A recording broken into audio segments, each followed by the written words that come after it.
Welcome back, everybody. Oh my god, it's been ages since I've streamed. Actually, I think the last time I streamed anything was for the block party a few weeks ago. And today I have my very good pal and partner in geological crime, Mary, also owner of Larry, and co-founder of the Outer Wilds Geological Survey with me today. So say hello, Mary, introduce yourself.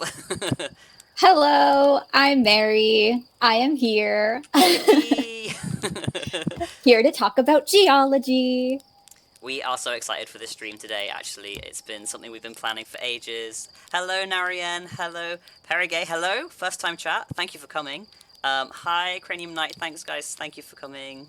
Lutius, hello. Repcon, hi. Oh my goodness, we have so many folks coming to join us today. Oh, everyone's here. Everybody's here. Thank you so much for coming. So yeah, we're really excited for this stream. We've been planning it for a little while. We've been testing quantum space buddies to the limits while also trying to do our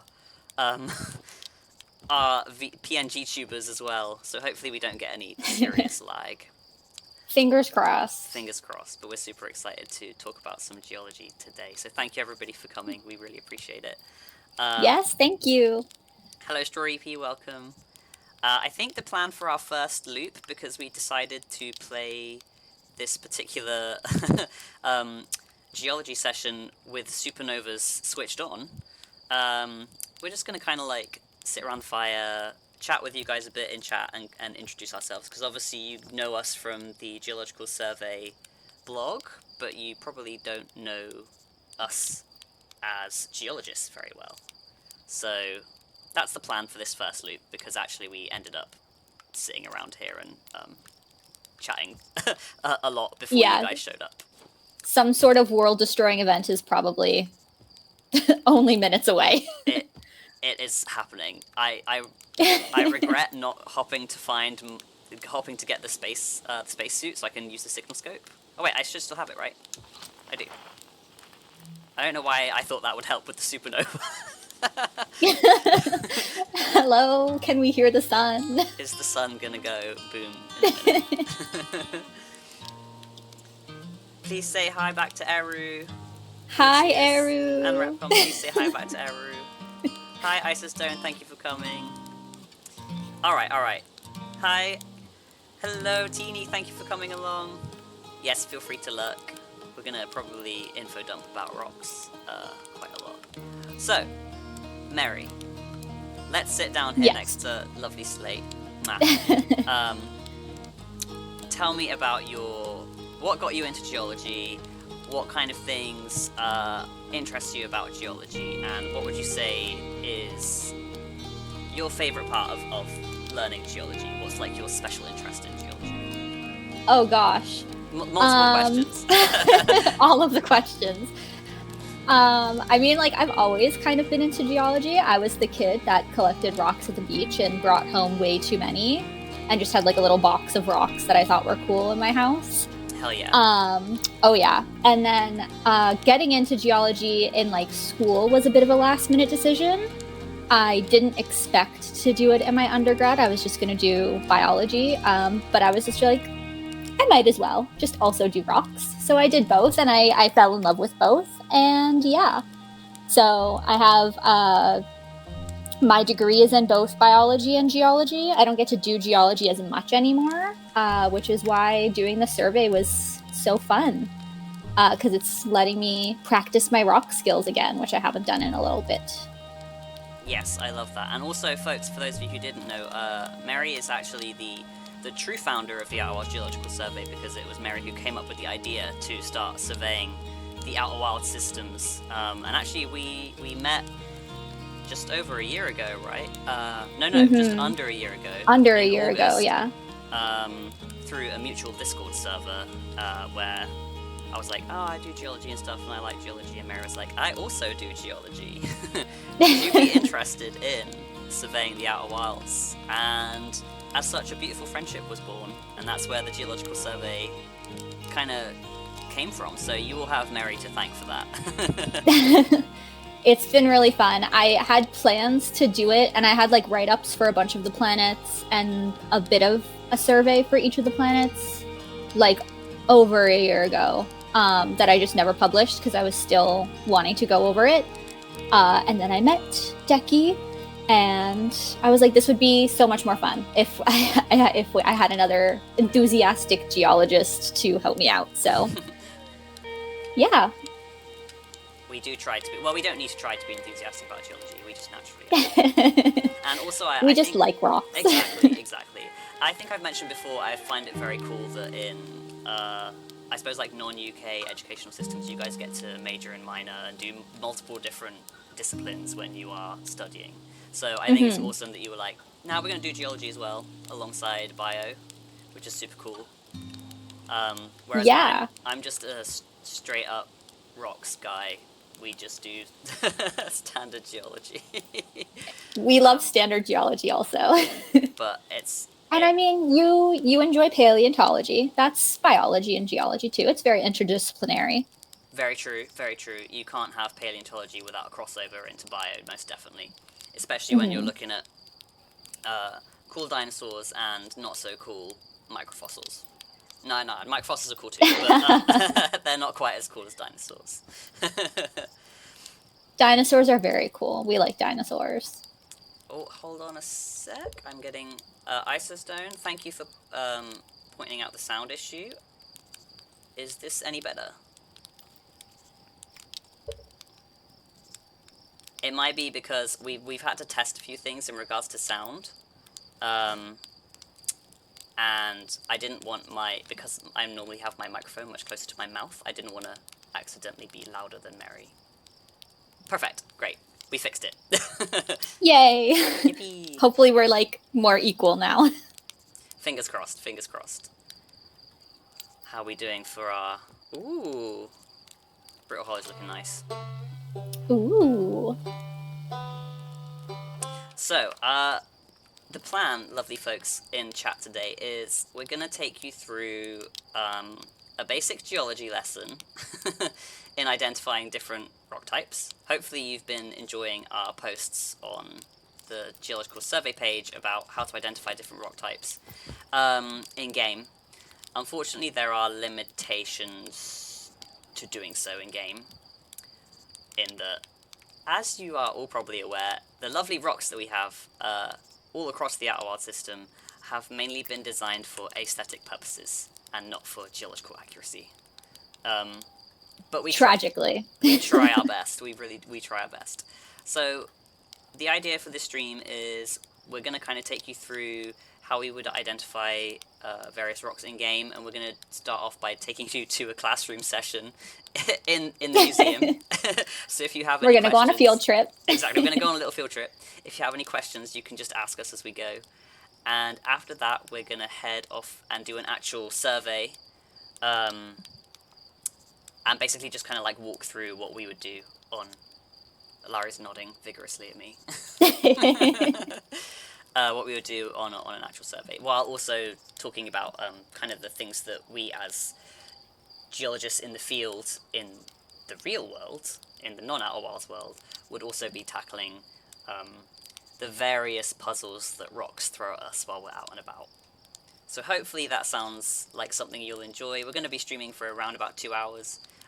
Please feel free to ask any questions in the chat box, because that's what we're kind of here for. We want it to be as interactive as possible for you folks, so that you can have fun and learn about the cool rocks we have in the Outer Wilds solar system.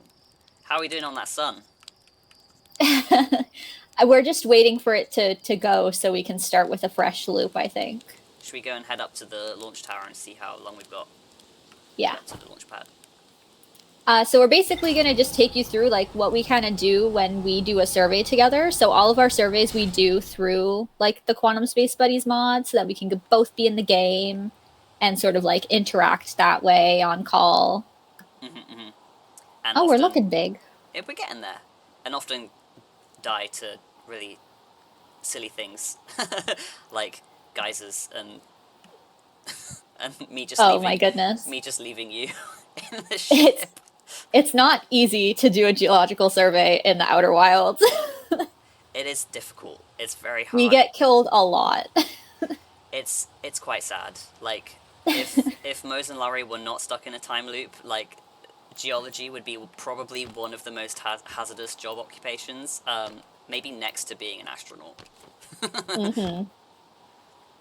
Especially if you're actually flying to the different planets. Yeah. If you're a geologist and an astronaut, oof, good luck. Not good times for you. Not good times at all. So, chat, I know that we've got. I know that we definitely have a few geologists in chat at the moment. Does anybody have anywhere specific or any questions that they would like us to try and answer while we are on stream? For example, if there's a planet that you're curious about, we could potentially try and head there for one of our little mini surveys as we go. Yes. I think the sun's about ready to go in a minute. It looks red and angry. It is very angry.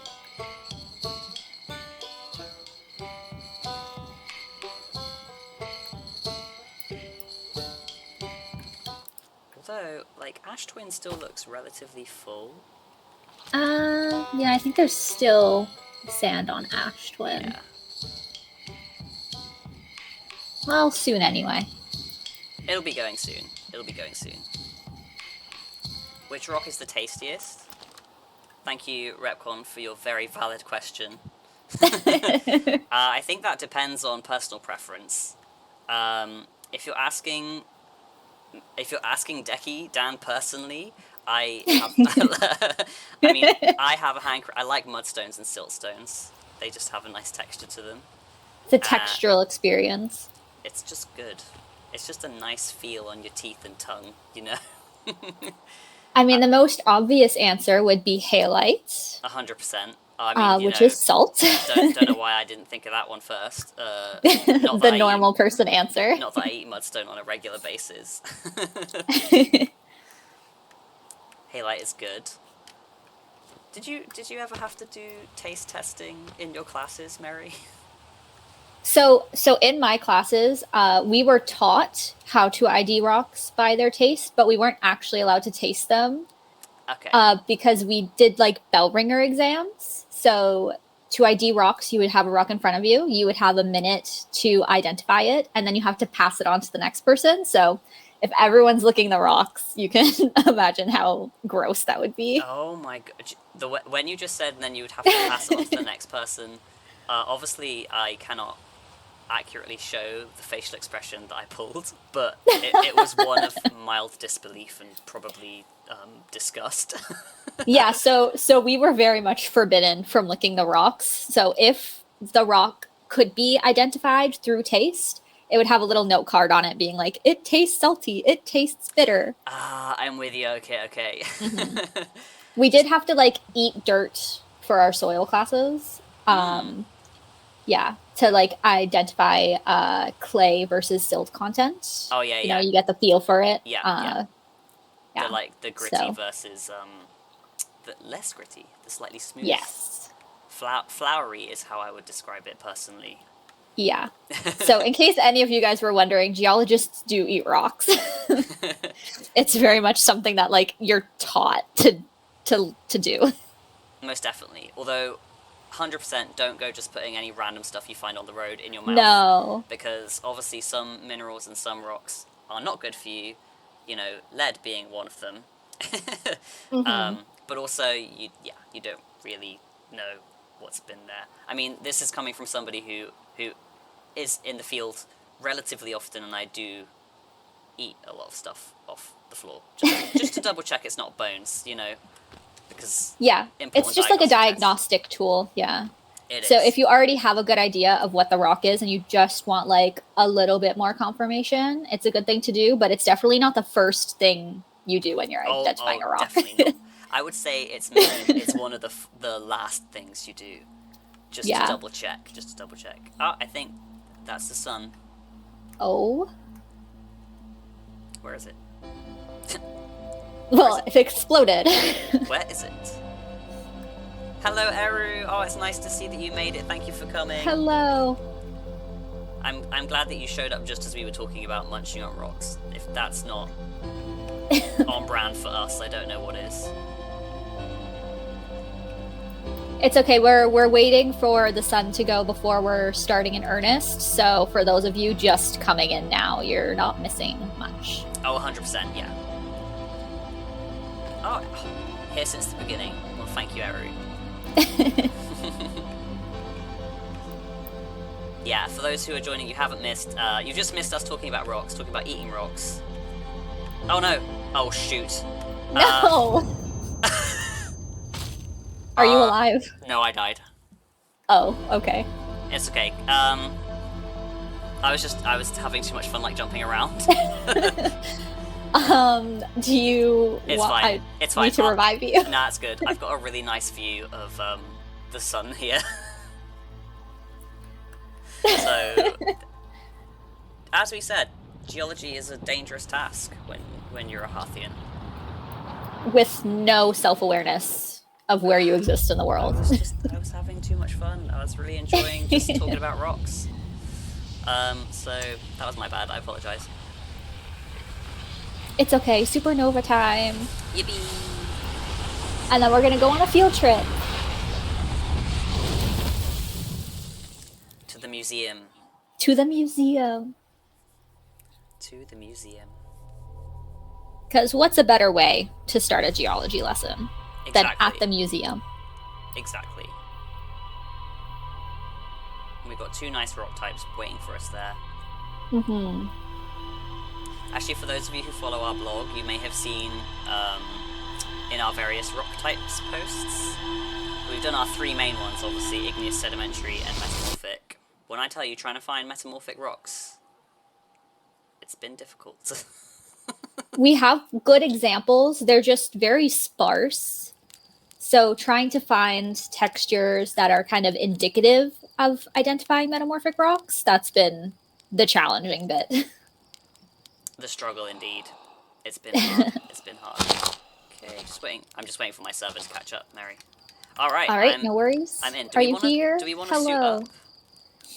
Oh, yeah, we can. Let's go. Lucius, don't tempt me to go on a rampage about that. Oh, I forgot Coleus smear campaign. Your backpack is red. Oh, yay! Or your sleeping bag, actually. I didn't know if the colors would carry over. You are purple. Purple. Purple. Right, let's go. Are you just launching yourself there? Yeah, why not? As long as I don't, like, misstep it.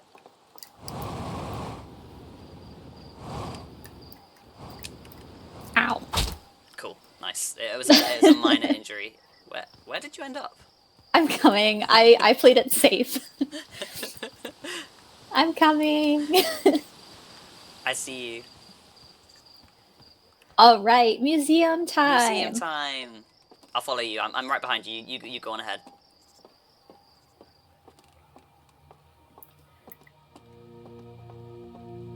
All right, this is the best place in the museum to look at your rocks because we get to be outside with all of these rocks around us, and we get this little friend here, Yippee. which we have many thoughts on. We do have many thoughts on. We have not quite pinned down how we want to classify our quantum friend yet, but this is a really good place to, as Mary said, just to kind of get some geology basics down for when you're doing a geological survey, and just kind of get you all in the zone, so to speak. So I think I'm just going to fire my scout just to get some light. And beautiful. Do we want to pop the quantum shard center stage? Like here? Yeah, we can. Cool. Hold on. I got it. Okay, is it there? Nice. Yes. I take a picture of it then. Do you want me to have the picture open? Because then it's not taking up room on your screen. Yeah, that's smart. Oh, music's a bit loud. No problem. I will just turn the music down. All right, I got the picture.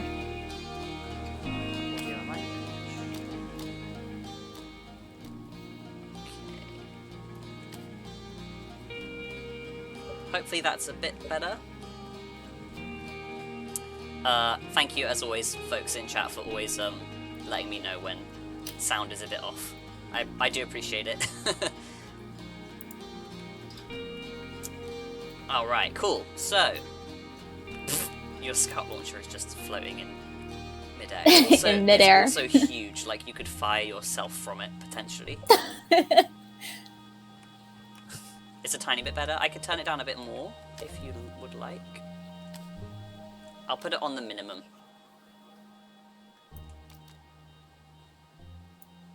There we go. Oh, is the volume still off with us talking? I didn't realize that I had my music. I sound minuscule. What? What does that mean? I've got my mic up as high as it'll go. I can put it closer to my mouth, but then I'm worried I'm gonna just like breathe into it. That seemed to do the trick. Does this help? We did sound tests and everything beforehand, and it all sounded fine. So I don't know what's changed since then. Okay, perfect. Great. Okay, cool. So, our lovely geology students, welcome to your classroom for the beginning of this Outer Wilds Geological Survey session.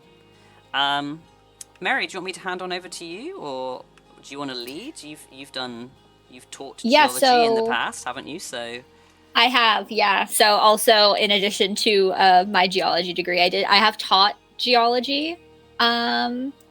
So hopefully those teaching skills translate to Outer Wilds. But yeah. So do we want to approach this as like a field survey site, or do we want to just go over the rock type basics first? I think we should do rock type basics first, and then we can find a more interesting survey site to begin with, right? So I think we should do the rock type basics first. So as you can see, there's two very distinct rock types here. So we have this rock in the background, which is very gray, very smooth, and it's sort of blocky in comparison to this rock. So you can see that this one, the quantum shard, it's very shiny. It has that kind of luster to it. It's also fracturing differently, or it has a different sort of shape to it. So the limestone in the background, that's what we're calling it, because it has those sort of blocky features indicative of limestone. It has a very different sort of luster to it and a very different shape, and it kind of fractures out differently than this rock does. So when we're trying to identify rock types, that's sort of the stuff that we're looking for when we're first examining them. So what's the shape? What's the color? What's the fracturing like? What's the shine on it? So all of that kind of stuff. So absolutely, yeah. Yeah. This is just a really good space to see two different textures in the same location. So this is why we wanted to start here. For sure. And yeah, Mary summed it up absolutely perfectly. So we're not 100% certain what we're going to classify the quantum shard as yet, but we are 99.9% sure that we're classifying the old Timber Hearth country rock as limestone. So as you may have seen in one of our earlier posts, we use this as an example of as a sedimentary rock. So limestone. Actually, Mary, you're also like the knowledge fountain on limestone. I feel kind of rude talking about limestone when you love it so much, and it is like potentially one of your favorite rock types of all time. So maybe I will just hand limestone back to you, and I'll info dump on a different rock later on if you wanted to talk about limestone. Okay, I can talk about limestone. Limestone is one of my favorite rocks in the entire world. It's just so how it forms is it's a sedimentary rock, so it forms from sediments. In this case, it's usually like marine or lacustrine sediments. So anything that's kind of under the water precipitates out. It's basically ocean mud or lake mud that has solidified over the years. And because it's in these aquatic environments, it's very flat. Most sedimentary rocks, unless they've been subject to some sort of, lacustrine, it's like a lake sediment. Is what that means. But any sort of sedimentary rock, unless they're deformed in some way, will begin very horizontal. So as you can see in these rocks here, the tops of them are very horizontal. They're very parallel to the ground. So there's no sort of deformation going on. They aren't forming like a dome shape or something that we might expect more in igneous or metamorphic rocks. Limestone is also, because it's formed in these sort of marine environments, you get a lot of information about the environment that it formed in. So it captures a lot of information like fossils. In real life, it captures things like ripple marks, which can tell you directions of currents or tides at the period that it formed. You can get the location that stone was in when it formed, relative to the rest of the marine or lacustrine environment.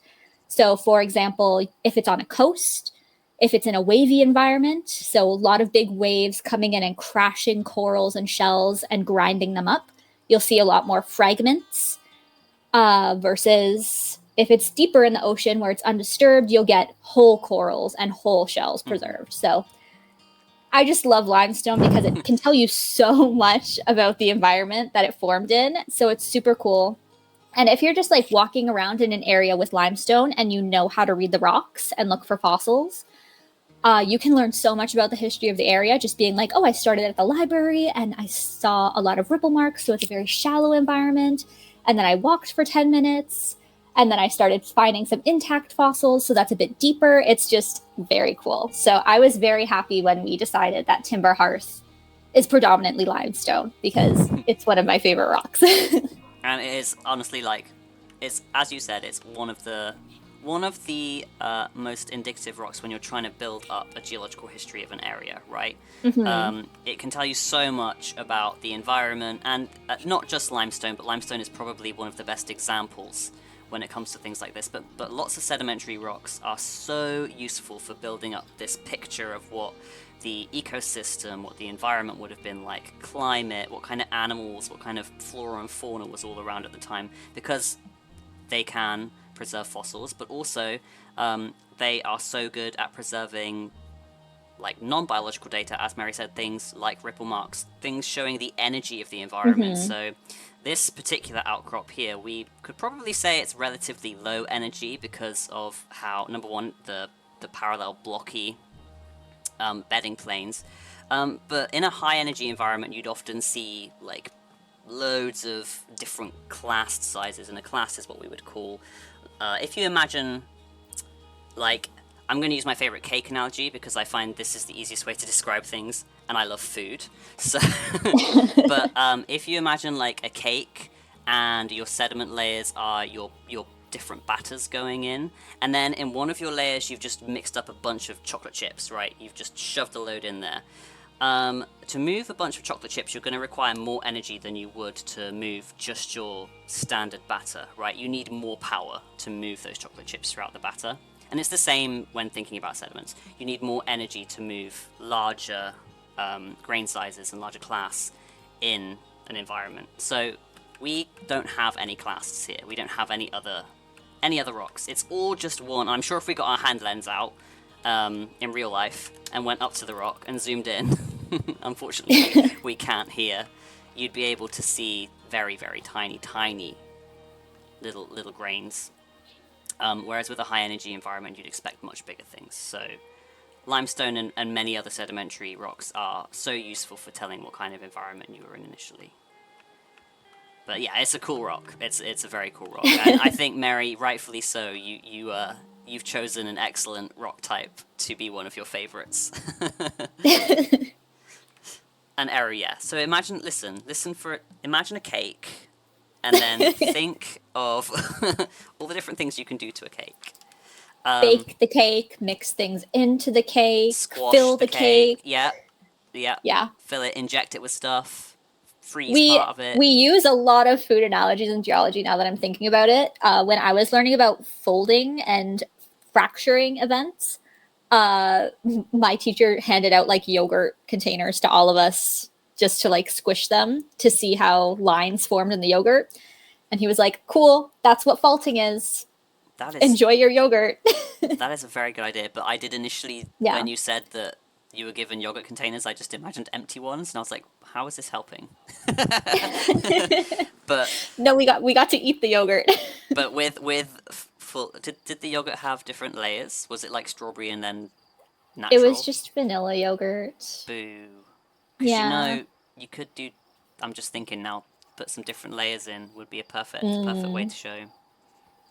Anyway, We're gonna moving get on. distracted with food talk. We are going to get distracted with food. So, thank you very much, Mary, for describing our wonderful limestone here.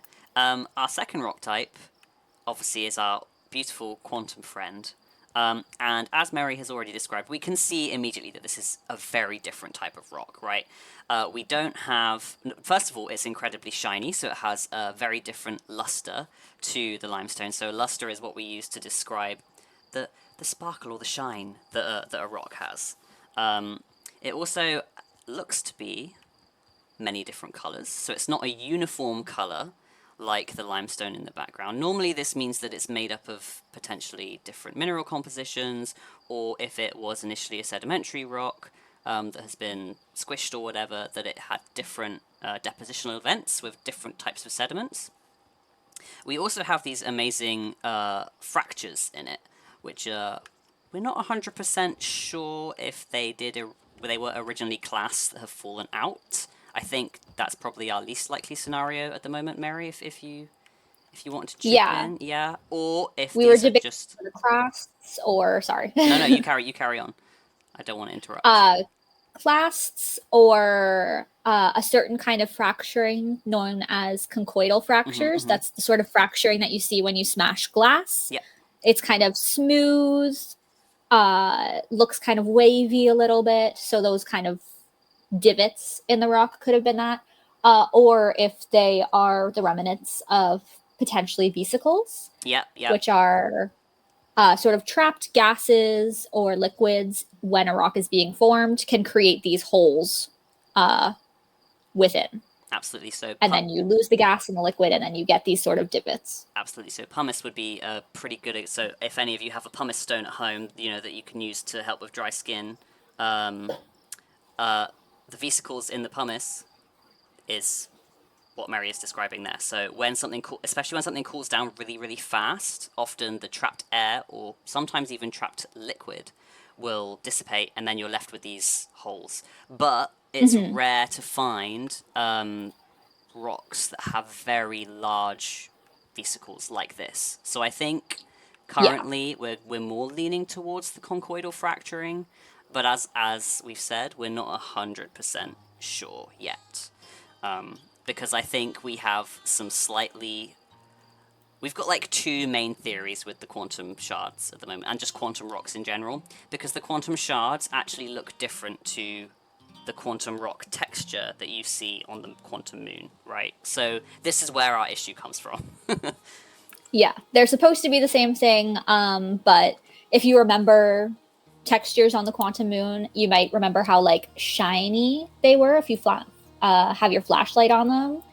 There's different sort of color bands, so they do look slightly different. So we do want to examine them a little more thoroughly. Exactly. So, and I think our quantum stuff, we've technically popped it into our like special features section of our surveys.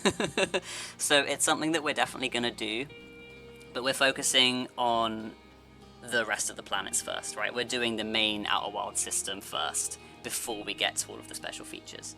But Perigay, I see that you've mentioned obsidian, and that is something that has been thrown around. Most definitely, it's something that we're considering. If you were to look up rainbow obsidian in particular, yes, definitely. I would be shocked if the devs didn't use that as a reference when designing the quantum shards. Absolutely. They look very, very similar. They look very similar. Yeah.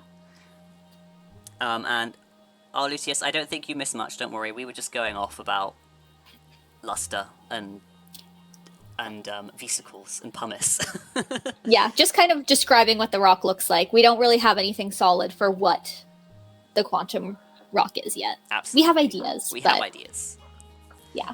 I think as well the developers mentioned that they took inspiration from meteorites for the shape of the quantum rock, but and Mary, you can call me out here if you want, if you think that I'm incorrect, but I really don't think it doesn't look like a meteorite to me. It there's too many bands, like the color's all wrong, the luster's incorrect, like it's not the shape maybe, like you can tell that there's a little bit of inspiration from meteors, but like I don't think so personally. Yeah.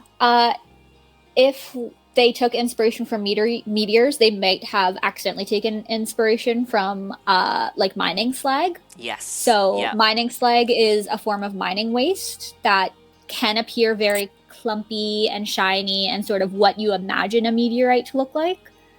And a lot of people do get them mixed up.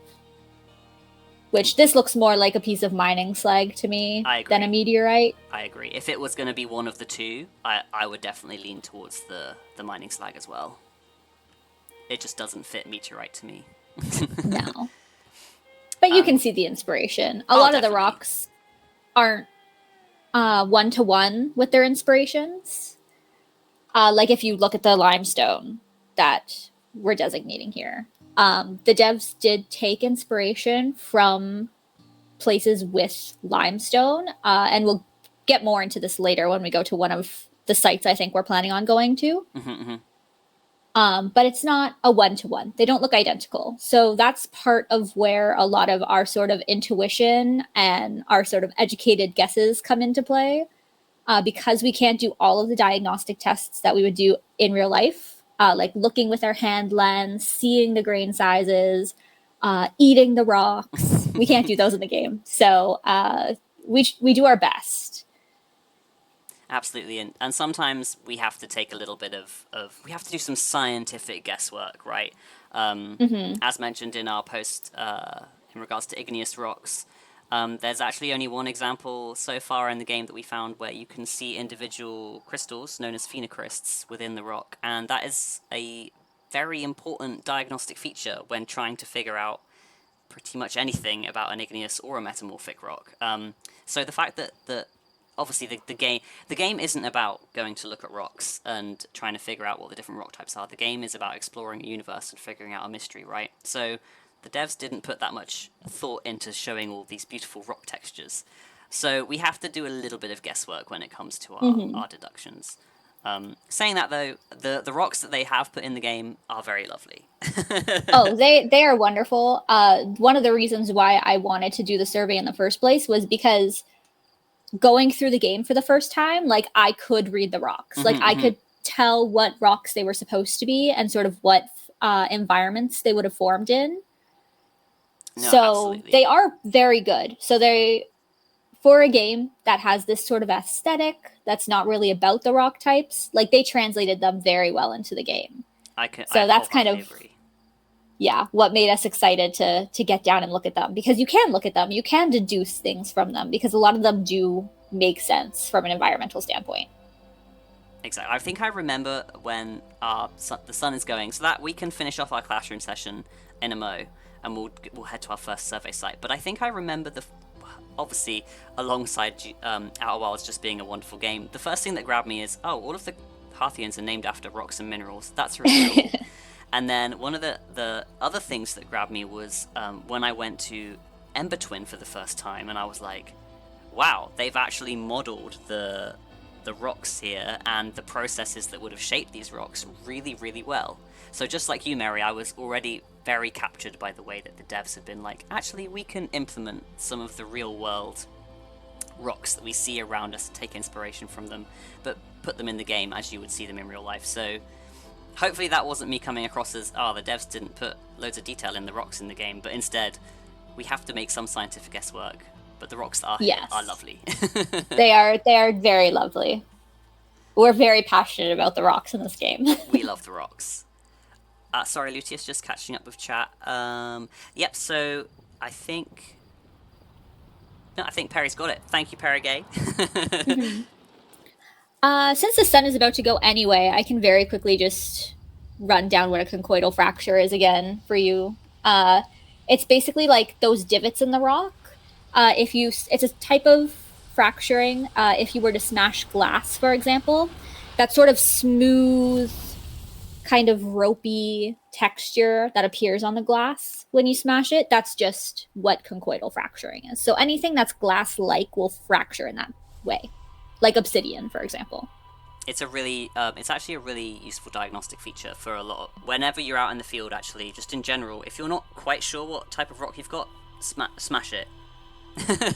Because the way that it fractures will help you determine the type of rock that you've got in your hand. Chert is also, I believe, one of the rock types that can fracture with a conchoidal fracture. Any sort of quartz. Yeah.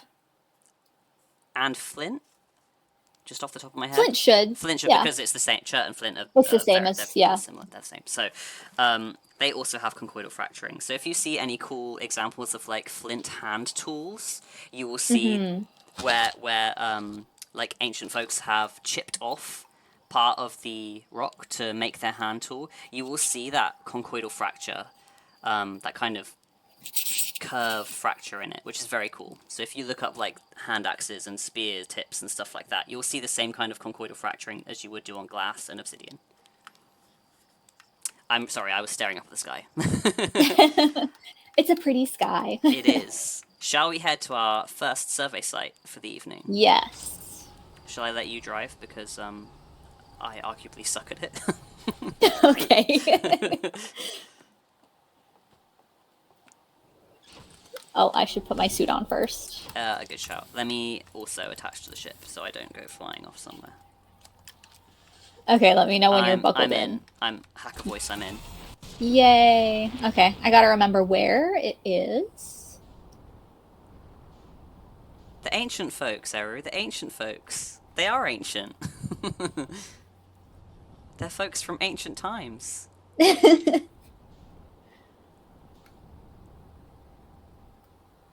Yippee! Yay! Little bit of backstory. This was our first chosen survey site, wasn't it? This holds many happy memories for me. We went to go. Our first ever geological survey was to this location. And what a location it is. Should we start? Hold on, I'm just thinking. Which side are we on? Are we on the side with the pools? Let me just. We can go to the other side. Should we oh, there is one here. Perfect. Hold on, wait. Before we jump up there, should we start with a ground eye view? Yep. Okay.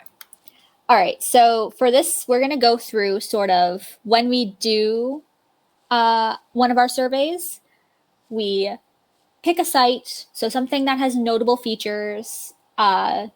We go there and we just sort of take it in is step number one.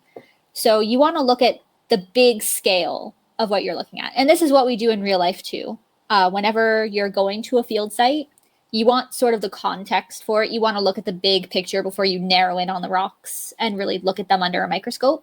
Exactly. So for this site, we have these beautiful mountains, these beautiful geyser mountains. And there's 4 of them. Well, sorry, I'm just making sure I pan the camera so that we can. 1, 2, 3, 4. I know. I realize that me doing the sort of cinematic view when I'm talking does not help because no one can see my screen. But yeah, so we have these 4 lovely mountains. So we want to sort of have in the back of our head, like, what could these rocks be? How could these have formed? So a lot of the rocks that we're going to be finding in Outer Wilds, they not only tell us, what that rock type is, what we're looking at, but they also give context to the whole sort of planetary history. Mm-hmm. So how did the planet form? What sort of dynamic processes are constantly happening on the planet? We only get this small snapshot of what's happening in our 22-minute loop, but you can extrapolate a whole history just from what we're seeing in that moment. So that's just something to keep in the back of your mind when you're looking at these rocks too, is what can these tell us about the bigger picture on just a field site scale, on a planetary scale, on a solar system scale? Because a lot of the rocks will tell us just a ton of information about how these planets have formed and developed over the years. Exactly. And this is something that when you're out on, on your walks or on a hike, when you're doing your own geological survey, if you may be out doing geology, you should also be thinking of not just your survey site in the minuscule, but also in the grand scheme of things, because oftentimes you'll find something, an outcrop that you're not 100% sure of, and then you walk a couple of 100 meters and you find something else, and you're like, okay, this now makes sense in like the larger scale. So what can we think of here? Well, we've got mountains that we know that there could have potentially been some kind of like a mountain building event, which is known as an orogeny. But we're not really seeing any substantial features of folding or faulting, which is what we would expect when it comes to more stereotypical mountain building events. So we're not seeing any of those features in the rocks, right? We're not seeing any kind of deformation. Everything here looks pretty uniform. We also know that there are geysers here, so there's definitely some kind of hydrothermal activity beneath these mountains. Otherwise, we wouldn't be getting those geysers shooting up there. So that's giving us clues as well as to what's happening beneath the surface. So if there's geysers, there's hydrothermal activity, which means there's probably some kind of geothermal activity, which means there's probably magma down there as well. So how can that inform when we're thinking about this particular landscape? And this isn't me like asking questions to you guys in chat or to yourself, Mary. It's just thinking out loud. These are things that you should be asking yourself when you're out and about. Just ask yourself questions. What could have formed this? Oh, I can see this happening. What does that mean, etc., etc. So let's get up close and a little bit more personal with these rocks, shall we, Mary? Let's have a little closer look. So as we can see, who mentioned in the chat? Somebody already mentioned that these have luster. They are shiny. Yes, they are very shiny rocks. So if you're remembering the limestone that we looked at the museum earlier, you'll notice that these are very distinct. The luster is different. They're much shinier here. The texture is different. They're not as pillar-like, I would say, like column-like. They have this sort of blotchy texture throughout the rock. So, what kind of forces does that indicate? What does that tell us about the rock type? Exactly. So, if you remember what Mary said about the limestone and about sediments in general, sedimentary rocks are formed via depositional events, which will often they do layer sediments on top of each other. They don't. Often they do. That's just how sediments form. And in comparison to the limestone back at the museum, we don't seem to have those distinct parallel sort of blocky textures in this rock. However, we do have, if we look up a little bit higher, we do have that parallel line from the top of each of these, if I just hop, sort of like sections that we've got here, right? So we could probably deduce from that although this isn't exactly the same as the limestone in the museum, that it was built in specific events. Maybe they weren't depositional events as the ones at the museum were, but certainly some kind of event that was layering these up parallel to the ground. And as we hop up further, I'm just going to keep going, we can see that the majority of these ledges are made of the same material, right? The same luster. But we also have pools. And this is where we can start to get a little bit more in depth with these rocks, because we actually, good point when you're out in a survey, if you are unsure of a rock, trying to find a clean-cut surface of one is a really good way of getting some identifying features. So, these ones have got grass growing on them, right? Or some kind of moss or algae or whatever you want to call it. But up here, we have potentially a fresh surface, which gives us some more context clues. Yeah. Sure. It's very important to make sure that you're looking at the rock itself. You'll have a lot of rocks that are covered in lichens or moss or grass or dirt, or just the outside has sort of worn away. So it's much more difficult to see what that rock is, because you're looking at diagnostics that aren't necessarily indicative of the underlying rock. So another good reason to go smashing rocks is to get those fresh surfaces that you can look at. Absolutely. Geological hammer is geologist's best friend. Make sure that you're using the correct hammering technique, though, and don't go splintering off sharp bits of rock debris into people's eyes. And Mary, I'm not sure if it's the same where you are, but just as a note for those of you who may be in the UK, there are many rocks and sites that you need permission to collect samples from. So don't just go smacking up random rocks that you find, especially out of cliff faces or out of outcrops that are jutting out of the ground, because sometimes you do need to gain permission for those. If you're not sure, it's better to be safe than sorry and just pick up a piece that's on the ground and smack that one. Yep. Do not go smacking full on outcrops because you can get in trouble for it. I'm not sure if it's the Yeah. same for you, Mary, but it is here in Oh the yeah. UK. And I wanted to quickly post a disclaimer there before people were like, well, actually on the Outward Geological Survey stream, they said that you can hit whatever rocks you want. Yeah, if it's like a piece on the ground, you can just smash it. But like cliffs and stuff, you got to be careful. Also, just for safety reasons, sometimes rocks look stable when they're not. So before Absolutely. you go climbing all over a rock face, just make sure that the rocks are stable or avoid it altogether if you're not sure. Yeah, 100%. It's always better to be safe than sorry, especially by cliff sides. I cannot tell you how many incidents we have every year near one of the fossil sites that I help out at because people get too excited and go digging in the cliffs and then bad things happen. So, Mm-hmm. yeah, oftentimes you can find perfectly good specimens just lying on the floor waiting for you. So, grab stuff from the floor, smash those open, and you'll get a perfect, clean slate, although it might not necessarily be slate, figure of speech, to get your diagnostic features from.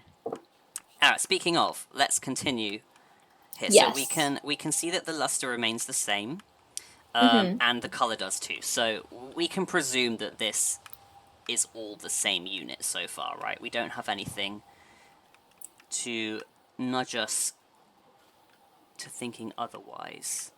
No. And also just note the fact that there are some ledges here that Yes. are filled with water. Water is a great vehicle for transporting sediments for deposition.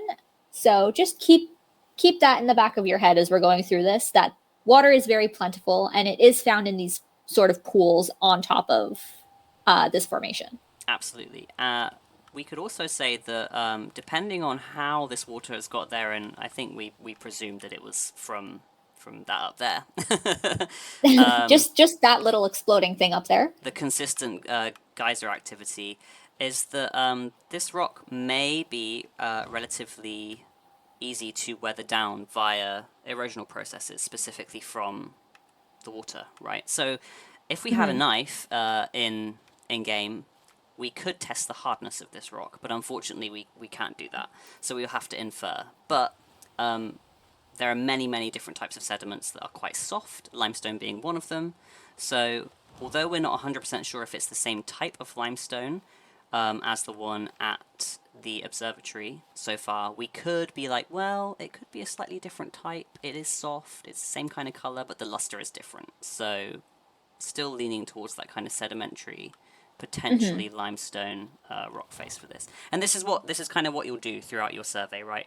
You'll throw ideas out there, and then until you find something different, or something that's going to point you in a different direction, you can throw these different ideas and see what sticks. That's what science is all about. Just trying different things until you're like, oh, actually, this makes way more sense. Very good question, Eru. And this is something Yeah, that we discussed, isn't it, Mary? we did discuss the rocks potentially just being wet.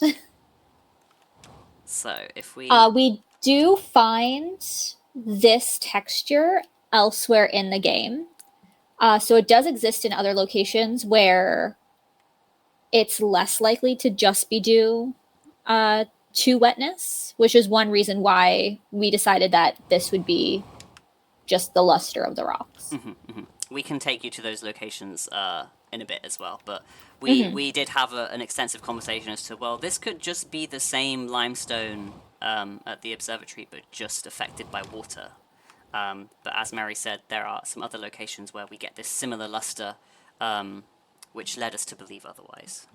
Yes. Shall we continue upwards, Mary? Let's go. Where? I apologise, you'll have to hear my sound effects then. So, as we continue up, we start to get a little bit of... Did we decide this was snow? I think so. You can also, I believe, I could be wrong. At this location, you can see snowflakes. Yeah, I was pretty sure that's what led us to believe that it was snow. I'm just keeping an eye out. Oh, yeah. No, you can definitely see them because I can see one right now.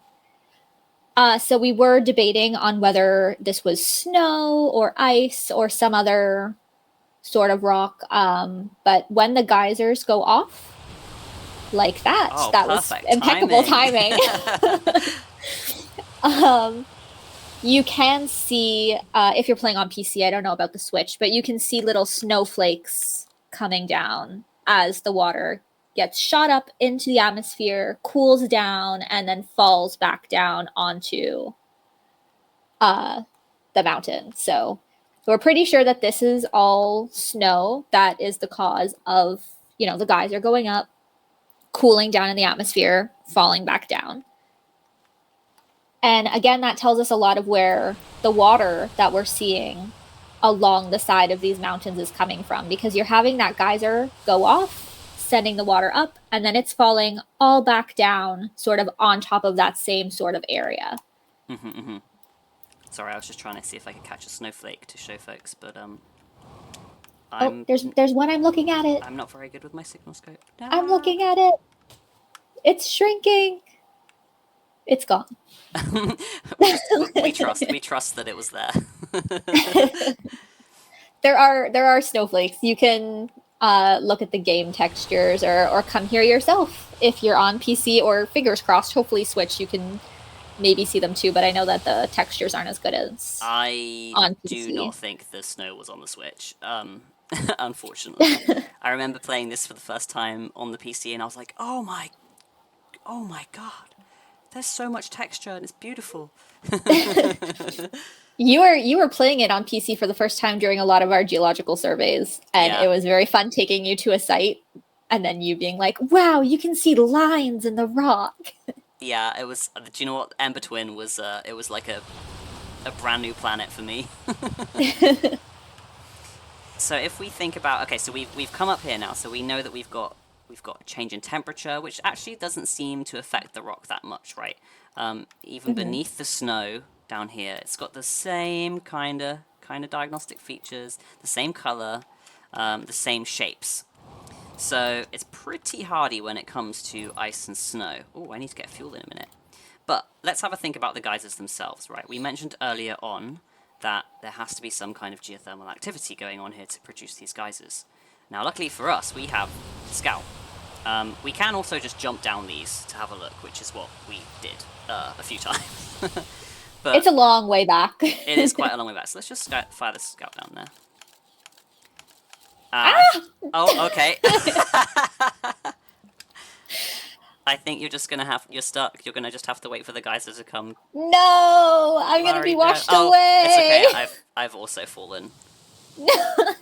And this is why it takes us forever to do geological surveys. Oh, you're being no. Ah, shoot. Okay, yeah, I realize what you meant now. I'm goodbye. I'm gone. Yeah, I am as well. Okay, well. Okay, well, we'll get back in a second. Oh, I've just realized something. We're at the Quantum Grove, right? And I believe your Quantum Grove is different to my Quantum Grove. What do you mean? You should be in the Quantum... Are you in the Quantum Grove with me? I am, but I think your Quantum rocks plug up different bits. Oh, you're underneath still. I am on the surface, my friend. Okay, it's fine. I'm up. Okay. Where is our ship? It's all the way back over here. So this is one of the hazards of doing geological surveys. So throughout all of our geological surveys, geysers have been the bane of our existence.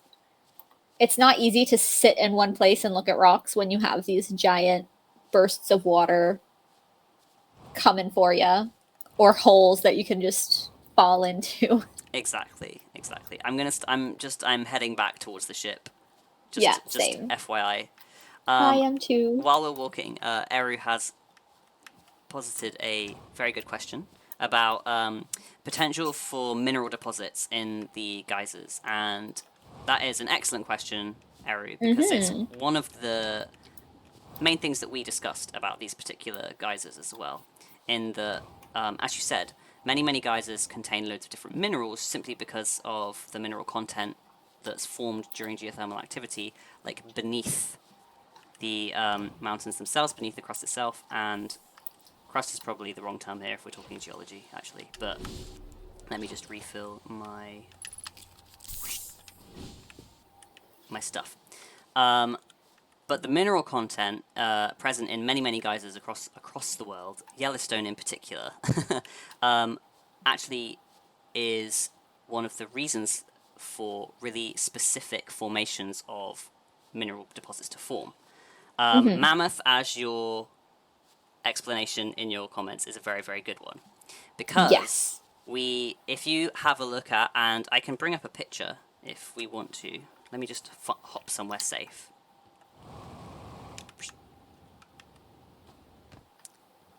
Bear with me, Mary. I'm going to grab a picture if you want. Yeah, if you look at a picture of mammoth in Yellowstone, you'll kind of see these similar structures where it looks built up.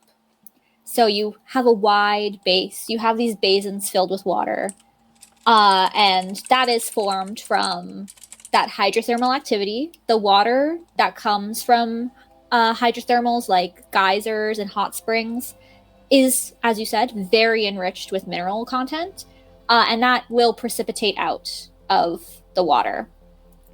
So this is a very good example. I don't know how close you are to getting a picture I'm up. very close. I should be ready before the sun goes. Oh, fingers crossed. That is a big sun. Let me just add it to the, because I should be able So to you add do to the have sort of these structures building up over time because the water is cascading down. You're getting all of the minerals that are in that water dissolved, precipitating out and crystallizing into these rocks. So in Mammoth, the water is enriched with calcium carbonates. Those usually come from the rocks underneath. So in sort of those hydrothermal chambers that we got an impromptu exploration of just a moment ago, you'll have the water. It's very warm. You dissolve minerals in the rocks underneath. It gets heated by magma chambers that are underneath the rocks. That gets shot out once you have a lot of pressure building into these geysers, which will cascade down with the water, and then you have these pools forming that are also enriched in these minerals. And so that's a great opportunity to have these minerals start to precipitate out. And that's how you sort of might get these sort of built up structures where you have the broad bases going up into a narrow top. So if we can... I have, Do you have a picture? The picture is on screen, yeah. I was like... Okay, excellent. I couldn't figure out where I saved it. See the screen. It's a very standard picture of some of the travertine terraces. I believe this one is from... this one's from Yellowstone, the Mammoth Hot Springs. Okay, excellent. So this was our first geological survey, as we mentioned, and so we were just sort of getting used to the textures that we could find on Timber Hearth. So we weren't sure what these mountains were or how they got built up.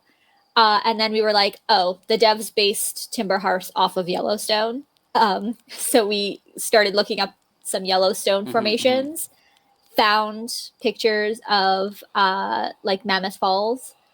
And yep, that's pretty much what's going on, we think, at the Geyser Mountains. They're travertine deposits, which again form from this hydrothermal activity. Water is enriched with all of these delicious minerals. They precipitate out and you build up. So I guess, do we want to go back to the mountains? Yeah, I think if we go back and we can do a side-by-side with the picture. Yes. And then show folks that one. Because as Mary said, for a while we were like, it was an interesting first site to go to. I think I'm going to hit my head on the hatch. And then we were like, well, actually, the game devs would have to have taken inspiration from somewhere. I'm strapped in, by the way. Go for it. Yep. And we were like, okay, Yellowstone, because they said that's where they took inspiration from, and that made total sense. And actually, once we've landed, I will bring up that picture again. I was wondering, Mary, do you want to like fly the ship up, and then and if I come forward, we can get a better view. All right, don't smash into the wall. Okay, I am. Do not worry, I'm perfect. Okay. Oh no. Hold up. Okay, pop the image up. Move it. Image. Move it over here. Just gonna make it a bit smaller so folks can see. Cool. So hopefully, but you can very clearly see like the built-up structure of the mountains. 100%, and hopefully you guys can see the individual terraces are. You can see all the different shapes, right? Like you can see that these little terraces have been built up over time through many periods of this mineral precipitation and deposition, causing these nice little pools to form as well. So hopefully you can see there that although it doesn't look exactly the same, you can see the inspiration. And you can also see, we also know from the fact that there is hydrothermal activity and geothermal activity happening beneath these mountains that all of this adds up to make a nice story as to say, okay, this is probably some kind of travertine terrace as seen in Yellowstone and Mammoth, at the Mammoth Springs. So hopefully that makes sense. Yeah. And so when we're thinking about these and sort of how they've evolved over time, they likely started just as your, run-of-the-mill sort of village geyser. So just that little stump geyser that you get. And just over time, they keep building up and expanding as the geysers erupt and the minerals precipitate out of the water. And that just keeps stacking up over time. Absolutely. So I see that you're mentioning if the moss indicates the age, and I don't think we actually discussed that, but that's a really good point. So the parts at the bottom are going to be your oldest rocks, the ones that formed, the longest time ago, and then they just keep stacking upwards and building out and expanding. Absolutely. So I think the moss actually growing there, I would say yes, right? Definitely. It is indicative of age. How do I detach from the ship? I did it. Y and okay. It's fine. But that's our. But yeah, so this was a really cool site for us to go to first, because it was very confusing. We spent a very long time on it because again, we weren't very familiar with the rock types or the sort of textural anomalies and quirks that happen when you're dealing with video game rocks. But it was so cool when we finally pieced it together. Yes, and I know that it's essentially like just Yellowstone rocks. It's just Yellowstone. But piecing it together, we didn't look up Yellowstone until the very end, and then it all clicked. But being able to piece the rocks together to have this sort of narrative of what happened, where you have the hydrothermal activity start, you have these 4 geysers, they start going off. The water that's enriched with minerals goes into the atmosphere, comes down, precipitates out, and it just keeps building up over time. It was very, very cool. It was awesome. I remember when we finished this particular survey, because I think it took us... We did a few sessions on this site, didn't we? I think so, yeah. I remember being like, it felt so great. And I think that actually that feeling of I've pieced all these puzzle pieces together and I've now built up a full geological history of this particular area is one of the main reasons that, at least for me, I really like geology.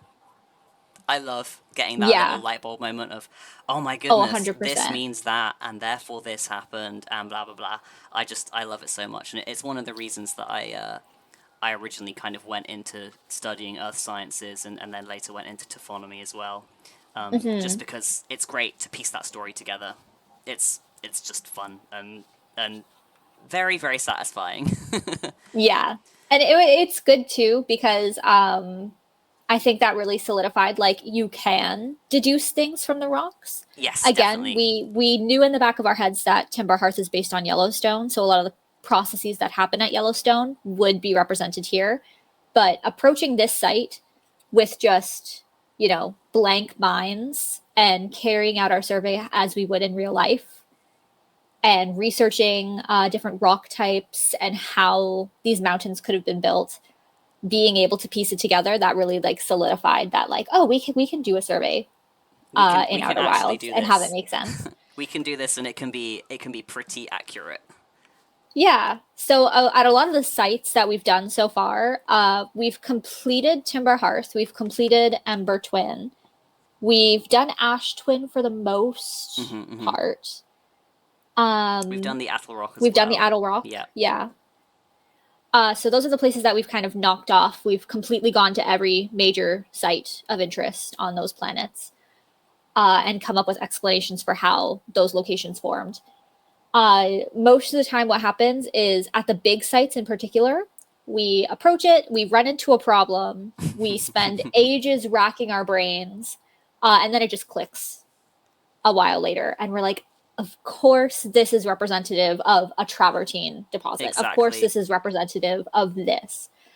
So we haven't had anything, I would say, so far that we can't find like a real world example of, or something that like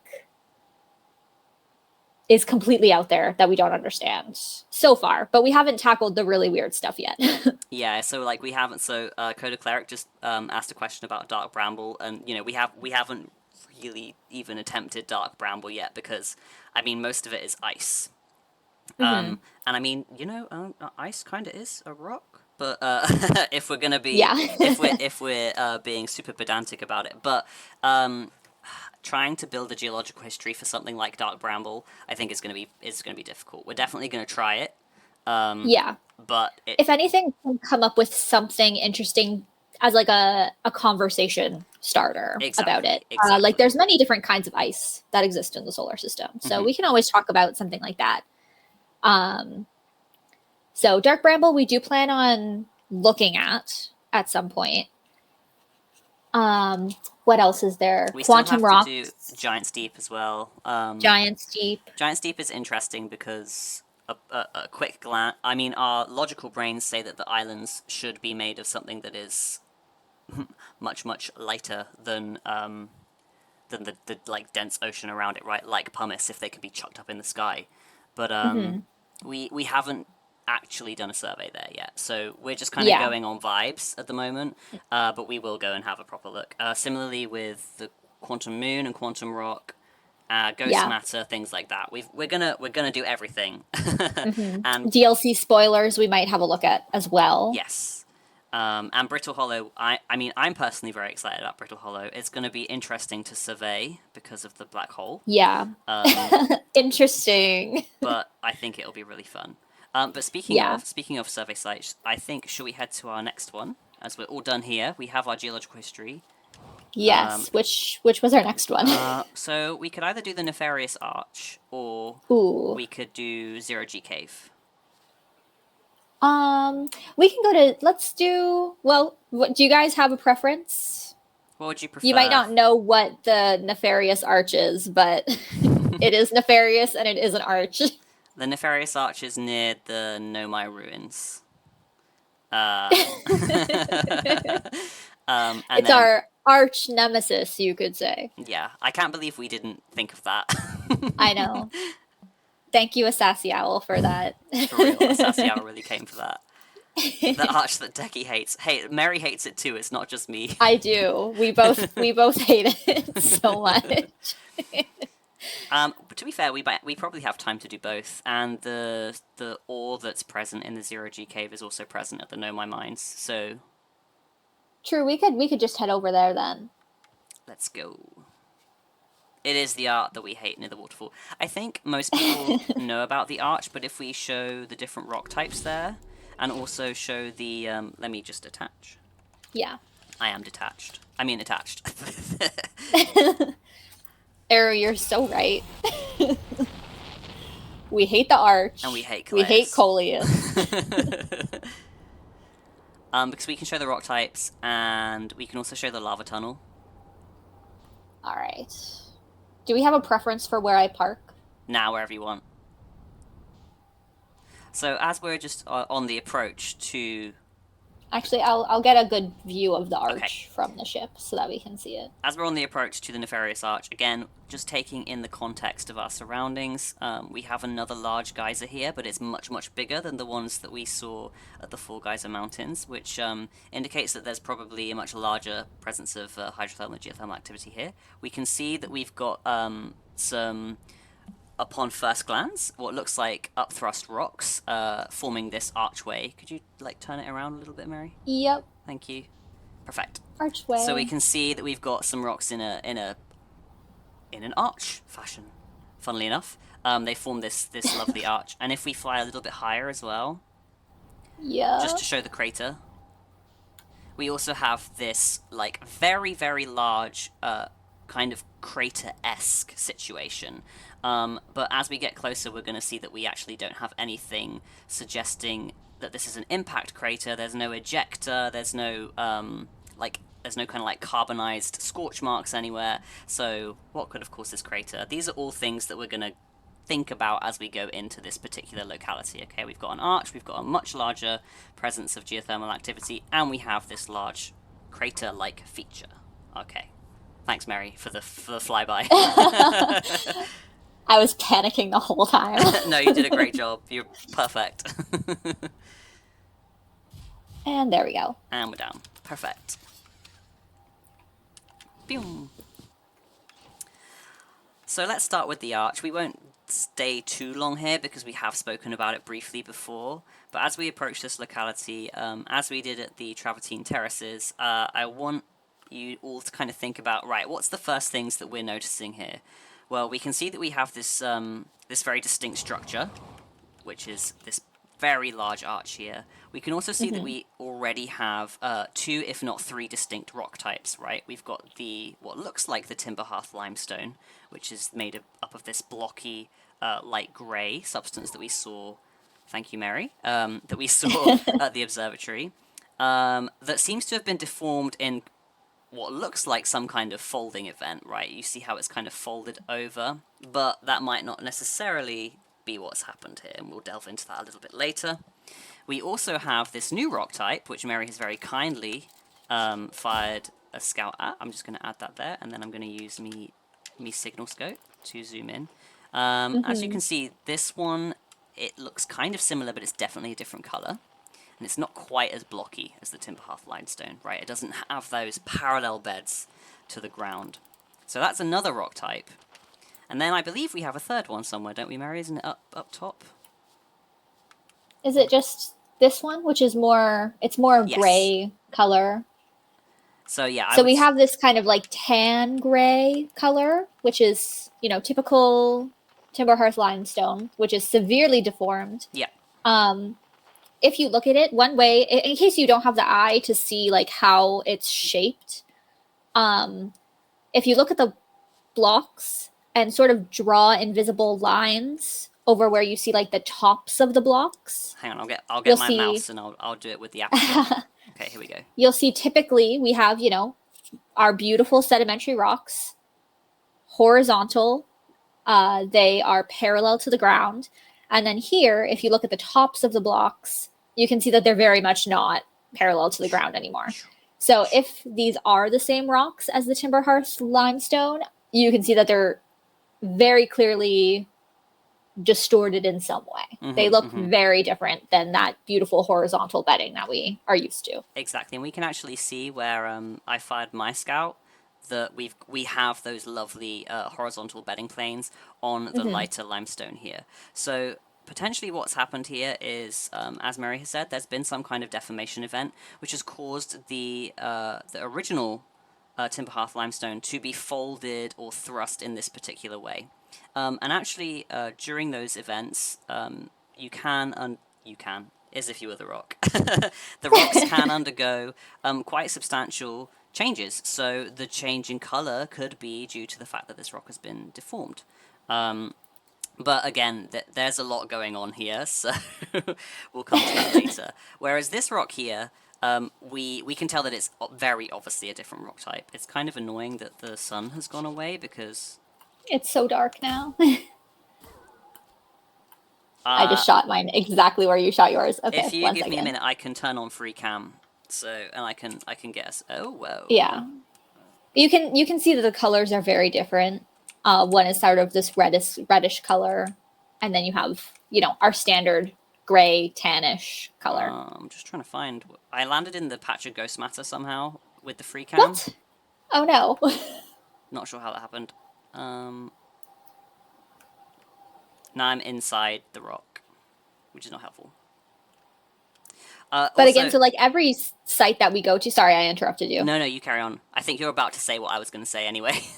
Oh, I was just going to say at every site we go to, we would be on such a roll and we're like, we know what's going on. And then we would find something that we're like, this darn formation, throwing all of our theories out the window. And so that was the nefarious arch at this location. Yeah, this was one of those locations. So, with the free cam, and just as a disclaimer as well, we don't actually normally use the free cam for our surveys because, obviously in real life, during geological survey time, you wouldn't be able to just like fly around as much as it would be really cool to do that. But at the moment, Mary, I've just got the free cam on just to show the distinct color difference between the three rocks here. Yes, nice. So you all should be able to see the fact that we have the very traditional Timber Hearth limestone, and then this very kind of like tan or like I would say it's brown. This like brown rock, and then the slightly more deformed limestone here. So hopefully you can all see the three different types there. So I'm just gonna go back to the normal view. So when we arrived here, we were like, okay, there's a lot happening here. At least we know two of the rock types, right? At least, or if we're going to class it as one rock type, we can do that. We know that we have the Timber Hearth limestone, and that the arch has been deformed in some kind of folding event. Lovely, great. Two rock types ticked off. Yes. The brown rock type was kind of a bit of a spanner in the works because we were like, what kind of rock could form this particular formation? And the first thing that came to mind is, well, it has to be some kind of intrusion because it hasn't been layered over the top. It's not a sediment because it doesn't have that distinct blocky... quantum moon. Doesn't have that distinct, like, parallel bedding. So this has to have intruded somehow. So it's a rock that's come along at a later point in time and intruded into the other rocks here, right? So at first we were like, oh, it's got to be igneous because igneous rocks are the most common types of intrusive rocks. And when igneous rocks intrude in this way, they're called dikes, right? So we were like, maybe it's just a dike. It's an igneous dike. Perfect. But there's no other igneous rocks around here, as far as we can see. No. At least in this very small locality. In this area, there's nothing that's suggesting any sort of intrusion, any sort of volcanic event in this location that we have here. So we were like, great, okay. Oh, what is this thing? What is this? So at this point in time, if you are experiencing something similar in a real-world survey, this is where you'd be like, okay, it's time to step back and view the site as a larger whole, right? Let's have a look around and see if we can find anything else that could maybe provide an explanation for this strange thing happening here. So at this point in time, we decided we were going to actually explore the Nomai ruins, I believe. We went, didn't we? We walked. The sun is going to go again in a minute. No. So as we're walking, just taking in the site, like, we're going to, have a look at the rocks around us. We can definitely see that, something happened here. Something quite high energy. Like, look at the way that these rocks are kind of slanted inwards, okay? See that they're slanting inwards like that? So they're not at their usual horizontal kind of orientation anymore. Something has happened here to cause these rocks to kind of slant. So that's something to bear in mind as well.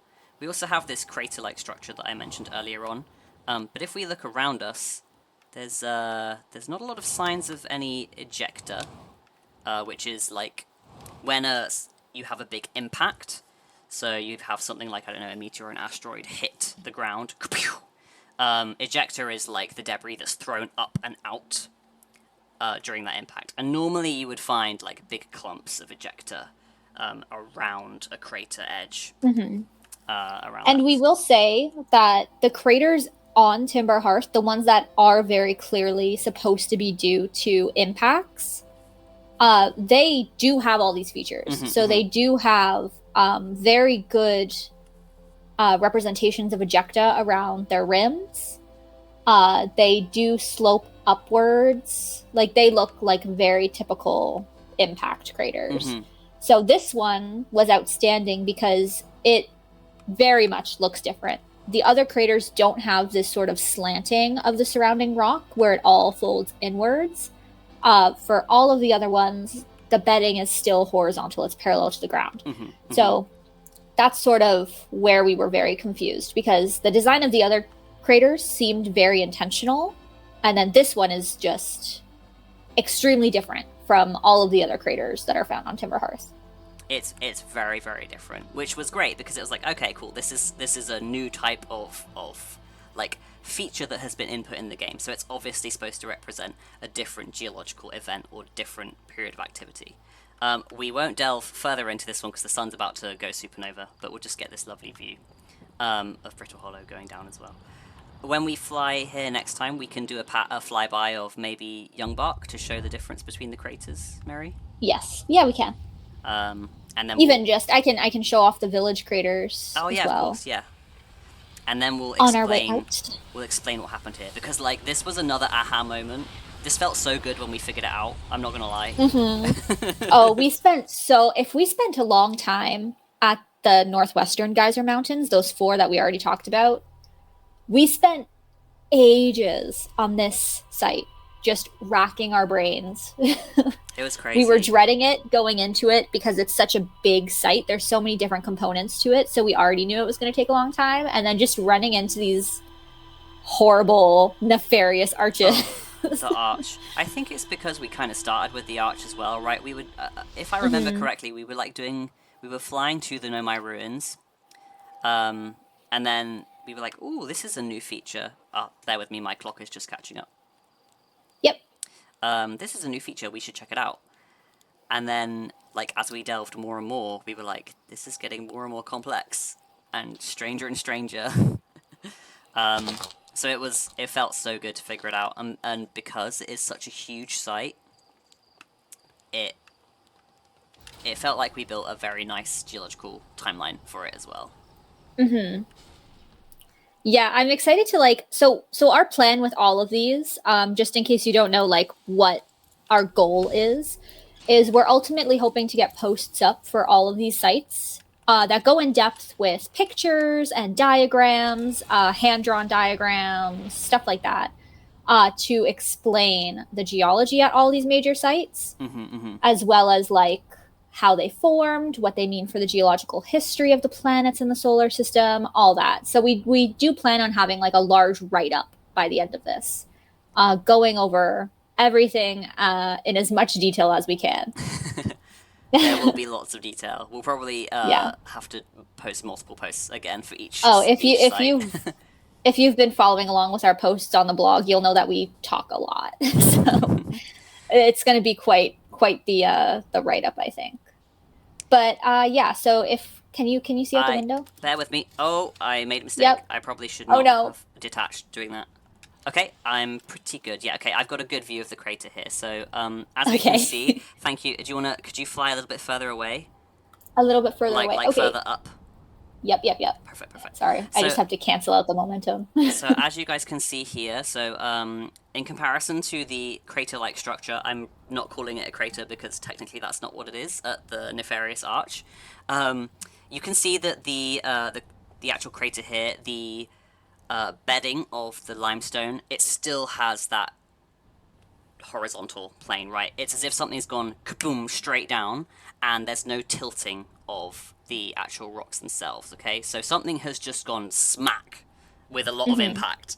And caused a large hole. And then obviously over time, we've had the rivers and stuff come in and cause erosion and things like that. So you're not going to have a perfectly circular crater, but over time you've got these other features. And we also have, Mary, I don't know if you could like zoom in on some of the ejecta around it. So do we see like the debris? Let me see if I can move my aperture. So all Like, of these like pebble-like structure, they're not actually pebbles, but the debris around the crater, that's all ejecta. So that's all various bits of rock and whatever else was flying out of the crater when an asteroid or meteor or whatever actually hit. And that would have been flung upwards and then landed down and around the crater itself. So you can see that at this site, there's just so much more of this present than at the other site.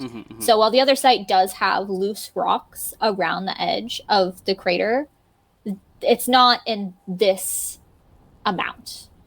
Another thing that's indicative of impact craters, I'm going to see if you can even see it from this angle, but you'll see that the lip of the crater goes up a little bit. So it does build up around the side of the crater. So you can see like right in front of us, looking towards the observatory, you can see how there's a bump in the rock as you approach the lip of the crater. So that's very indicative of impact craters. And that is present at the other site. However, because of the deformation of the rock, we concluded that it's probably just because the rock is sort of bulging inwards at that particular site. But it's a really neat detail, and it's actually really cool that the devs have included not only like an impact crater, but also what we're eventually going to reveal at the other site as well. Because it shows that they've really thought about actually the world building of these planets, which is really nice and really great for us. Yes. All right, I think we're good. Let's head to the arch. To the arch. Well, we can also get a quick glimpse at Young Bark here. Oh yeah, Young Bark. Which Young again, Bark you can see that lip. Example. Young Bark's perfect, because I think we've also got some scorch marks and carbonized, if I remember correctly. Because Young Bark also has a slight angle of impact because of the seed. Yes. So if you're looking at Young Bark, well, I don't know how much we want to spoil about Young Bark, but permission to spoil a little bit about Young Bark. permission granted. So Young Bark is actually the site of two impact craters. You probably were already able to guess this.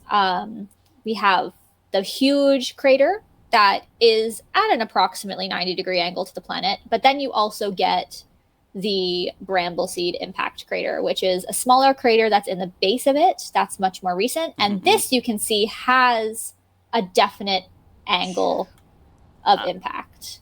I was trying to display it. Sorry. I was also trying to. Hang on a second. If you hover above, and then I will use my mouse. Okay, perfect. So you can see here that the seed obviously came through, bam, bam, bam, and then ground to a halt just here. I hope you all appreciated my sound effects, because beautiful. That's obviously. But one of the really great things about this as well is that they've included some really neat details. Like we have these scorch marks here that probably came from when the seed made impact.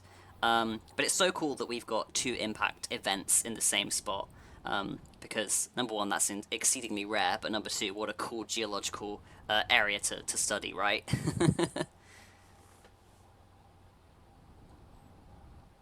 There we go. And then also along the rim of the crater, you can see that there's, again, just a lot of ejecta around the lip. Plenty of. All right. Gonna try and head over to the arch again. And hopefully not crash the ship. We are at a very interesting angle right now, but I trust your flying skills because you are arguably a much better pilot than I am. Let's just park right by the entrance, right? We can walk in.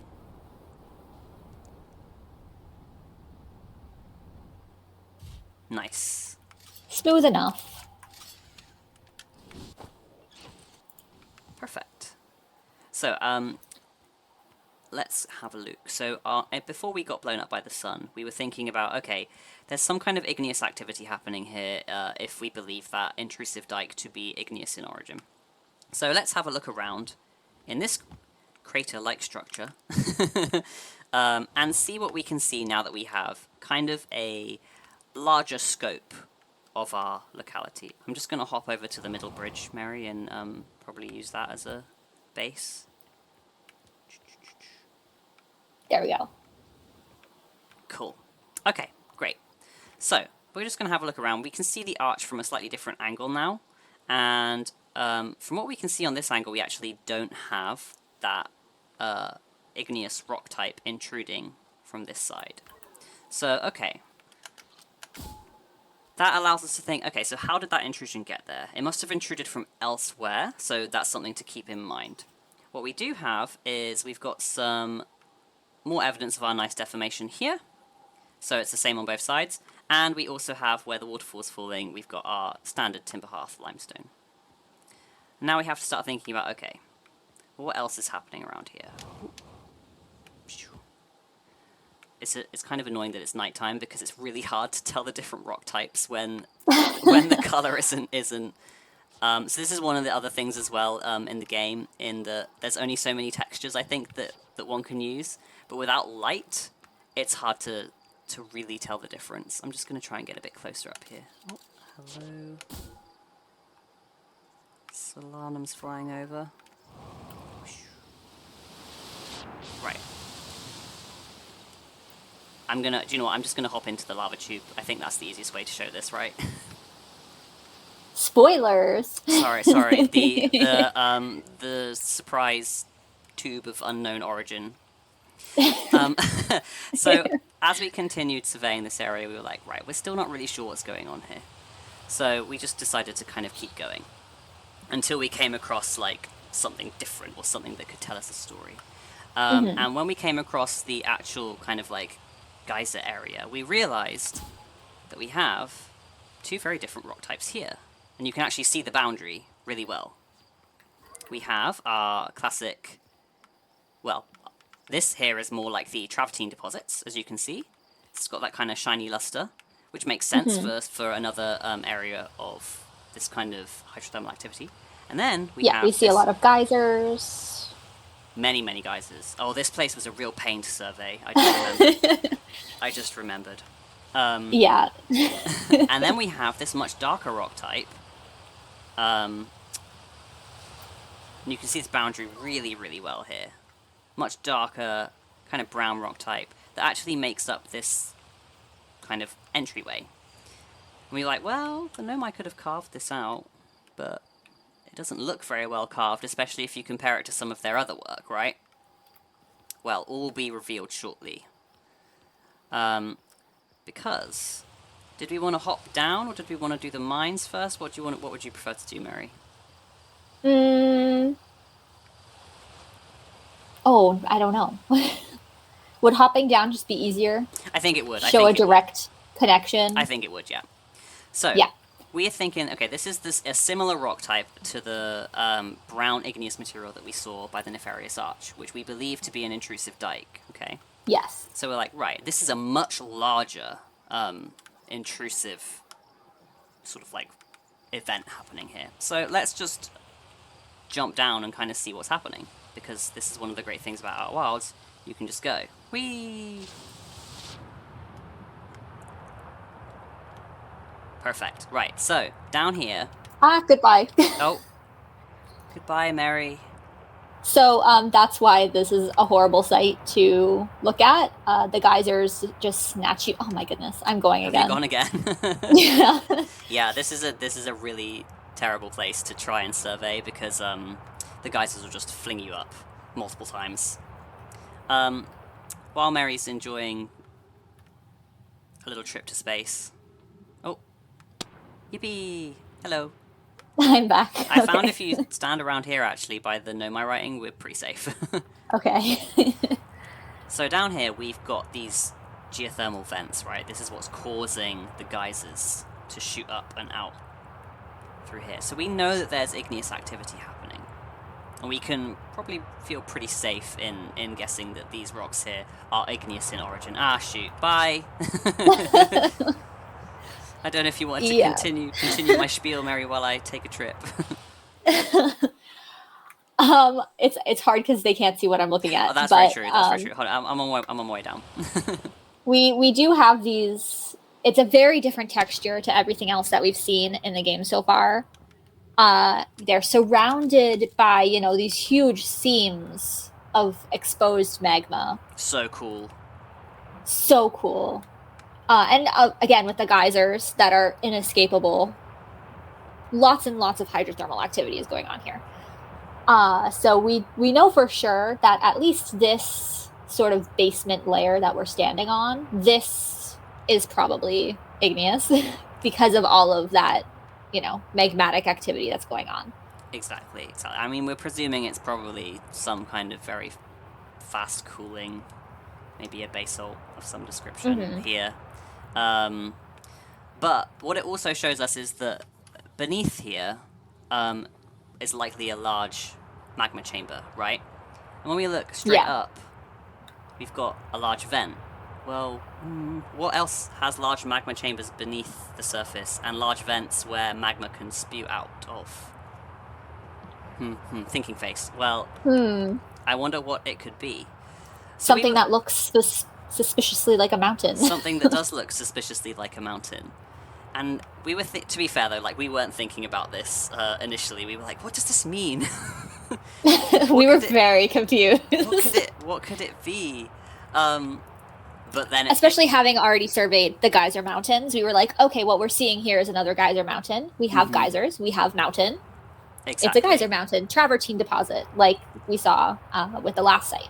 Exactly. And that's not to say that the travertine deposits around this larger site didn't come later, because we believe they did, right? We do still have those travertine deposits around this site. But initially, we believe that this could have been a large magma chamber for a rather big volcano, okay? And we have evidence of volcanism all around us. The igneous intrusions of the dikes, like, those happen when you've got offshoots of vents from volcanoes.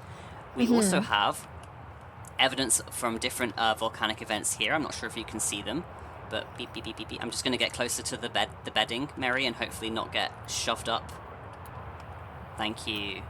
So, there are lots of different types of volcanoes, but large ones like this we call stratovolcanoes because they're made up in strata, right? When they have volcanic eruptions and events, the ash and the lava and all that nasty stuff that gets spewed from the volcano actually builds up in layers, and it causes these nice beds to form, quite similar to sedimentary rocks. But also, you can see these boundaries here. When you've got a much more violent volcanic event, so for example, if there's a very big lava flow that's catching all of the partially cooled down lava or rocks or things that are around it, you'll get these slightly, as Mary has very kindly pointed out. I'm just going to find my scout as well.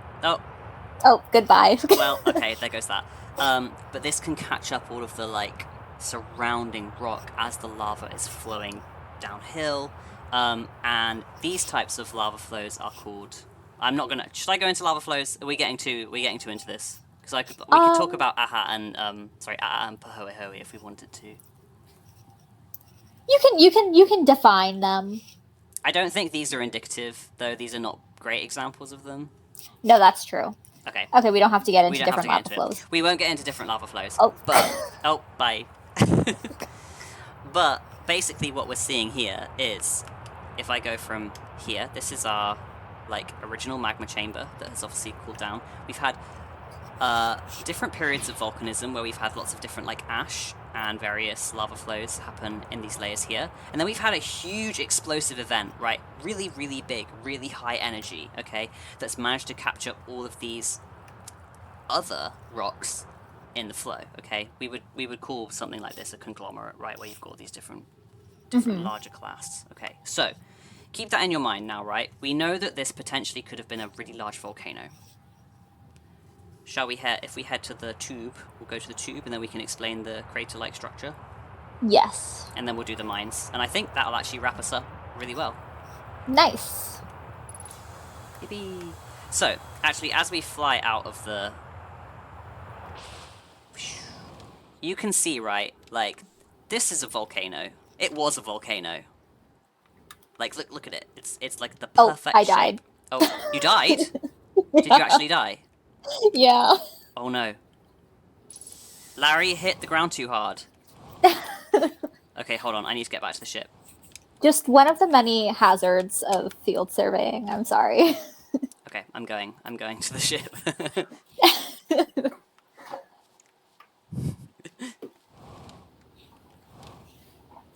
Sorry to interrupt what was we were getting to a really great point. I can't believe you've done this. That's fine. I'm nearly at the ship.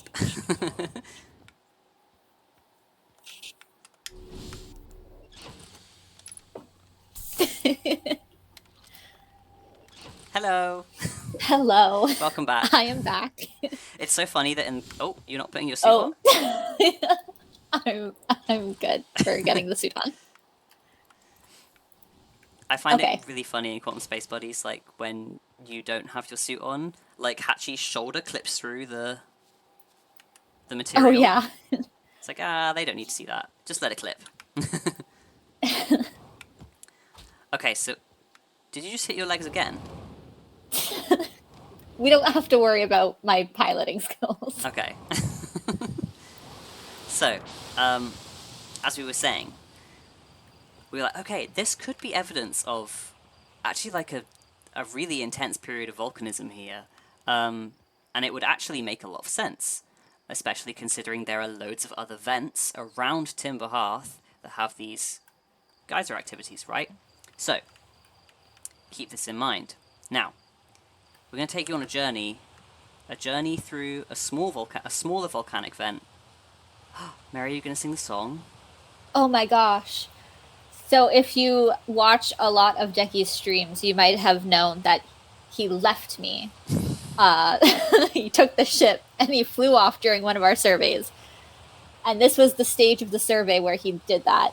And I was going through here and being like, wow, I am lava going through the lava tube. And I was just dancing around here going, wow, I'm lava in a lava tube. And that's, that's what happened. And then I flew away. I feel bad about it to this day. But for context, right, so a lava tube it's basically what it says on the tin. When lava or magma when it's beneath the surface, is like finding its way up through a vent to reach the surface, it normally does so in kind of like a tube-like fashion, okay? And when that tube solidifies, because obviously it does when it cools down, oftentimes what will happen is the outside will cool much faster than the interior, because the outside is in contact with the cooler environment. And then the interior kind of like goes and like kind of flops in on itself because it's still like semi-molten, right? So you end up with these really cool structures known as lava tubes. How are we doing for time? The sun looks red. I was maybe going to bring up a picture of a lava tube, Mary, because I think they're quite cool structures. Okay, you can. You can also do it for after the stream, if you want. I could do that for after the stream. We'll wait until the sun's gone, because I can bring it up in a minute. But as Mary was pretending to be lava, coming up from the magma chamber, this is the lava tube, right? Here it is. And you can see that it's that same dark brown igneous rock. And you can actually see, which is really cool... Oh, actually, I think it might just be a texture. But I was going to say, like, actually the top and the bottom are different colors, which is nice. Because it shows the different temperature. Yeah, you have the very top being sort of more of this tan color, and then it's turning a bit more gray around the sides. Absolutely. And here we have some funky limestone stuff going on, by the looks of things. So the lava has gone... We've got this, like, external vent, right? One of the little mini vents that you can get in a volcano. So, we're building up a picture now. We have a large volcano that's had multiple intrusion events. It's had a period of really intense volcanism. And we're now thinking, okay, so how can this explain the crater-like structure that we have here that has these dipping beds that are almost like falling in on themselves? Mm-hmm. And I feel like Because that's what it looks like, right? They look like they're sort of falling into the crater. Exactly, like this. Here we can see this. I say as it goes supernova, blocking out our light. That's light. I feel like we're gonna have to wait until the next loop to explain this. Okay, stay tuned. Stay tuned. We're almost done. And then we'll do the starry ore. The brown definitely could. Yeah, you're absolutely right. I stone the brown definitely could also be dirt, like 100%. But when we have a look at it, we're just gonna assume. I think it had the same texture as the rock around it. Yeah. But this is also it can also be like a case where stuff has weathered differently. Any sort of moisture or wind activity or just exposure to the air can change what rocks look like. We do consider these things. It is hard in the game to see like what translates to weathering, what is completely different texture, because they do reuse textures for a lot of the game. Oh my goodness, so many times. And it's a real shame because weathering in reality makes such, like, honestly, some of the weathering textures that you get are so pretty. And really, really unique as well. Like, even just thinking about, I mean, if any of you have been out and about and you've seen, like, a bone on the floor, you know, like, if something has passed away and a bone's been there for a really long time, the type of weathering that you'll see on a bone that's been exposed to extreme sunlight will be very, very different to the type of weathering you'll see on a bone that's been out and about in, like, the wind or the rain. And it's the exact same for rocks, right? You get very different weathering dependent on what the rock has been exposed to. It's a bit of a shame. And it just gives you more context. Exactly. I am locked in. Yay. Oh, I hit a tree. It's insane how easy it is. I'm thinking... The trees are only giant. I'm thinking, Mary, actually, if we stay in the ship for this, it's much easier to get the context from the air, right? Okay, I am on the complete opposite side of the planet that I need to be on. I will do my best to not crash. It's all good. Just tell me where to go. Cool. So if we start just where we are now, so this is kind of like the main structure of our big volcano currently, right? We've got, even here, we can see the sloping sides going upwards that we thought originally would have maybe been similar to the Travertine terraces. But actually, it's more indicative of like a sloping stratovolcano. Okay, if we fly up just to go over the top of the actual vent. Perfect. So this would be our main vent of the volcano. Pew! Lava. Loads of cool stuff happening, okay? And then where that small little dike was, that maybe would have been an igneous intrusion, maybe a small minor vent coming out of it.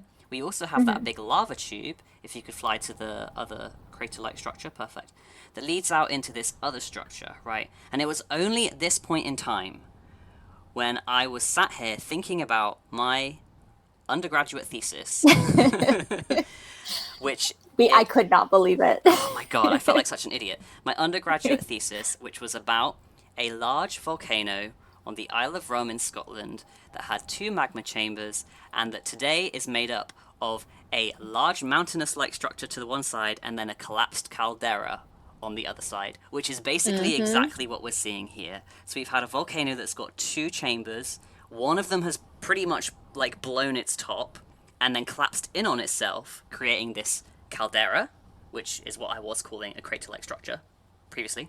But it's got this caldera, okay, which is why we have those beds sloping in on each other, but also why we have that lava tube, because the lava tube was leading to that explosive vent. It was going, okay?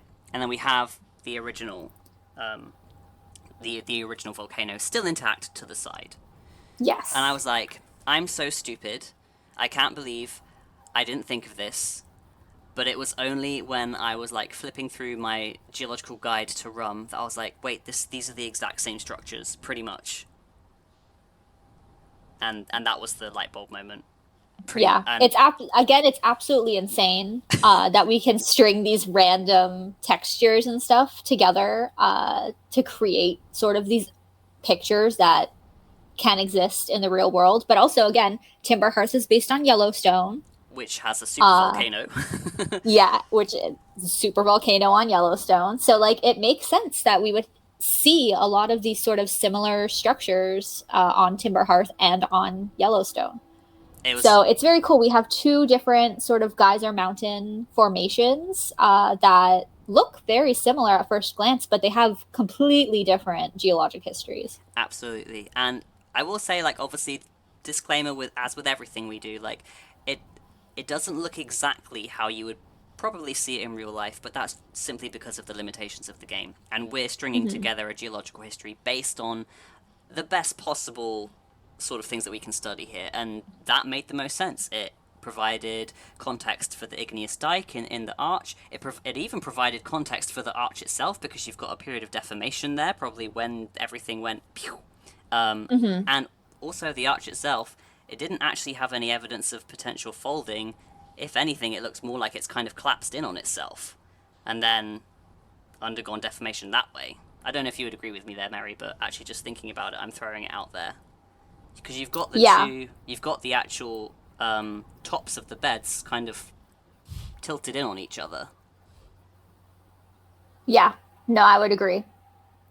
There is a It definitely looks like there's some sort of like collapsing in on itself. Yeah. And there is another arch present on Timber Hearth in the village that is pretty similar to this one, except it doesn't have those additional rock types. It's just purely Timber Hearth limestone. And that one, we did argue that it had collapsed in on itself based on the positioning. Definitely collapsed, like 100%. The one in the village. Yeah. Like, definitely. But yeah, it was a very cool light bulb moment. And it just, everything kind of clicked together.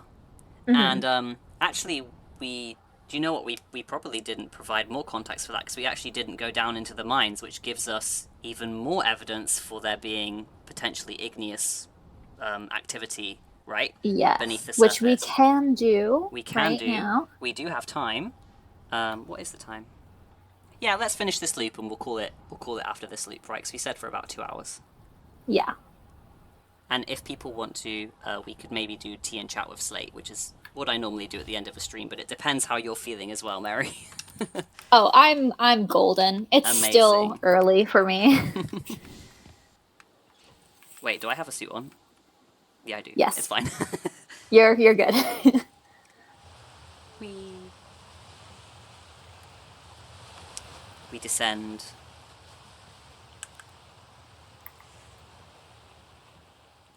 To the mines. So similarly here as well, it's hard to tell without our usual... Yeah, it gets pretty dark in here, so looking at the rocks can be challenging. It can be hard. We may need to switch on the free cam light now and then, but don't get caught in a waffle. No.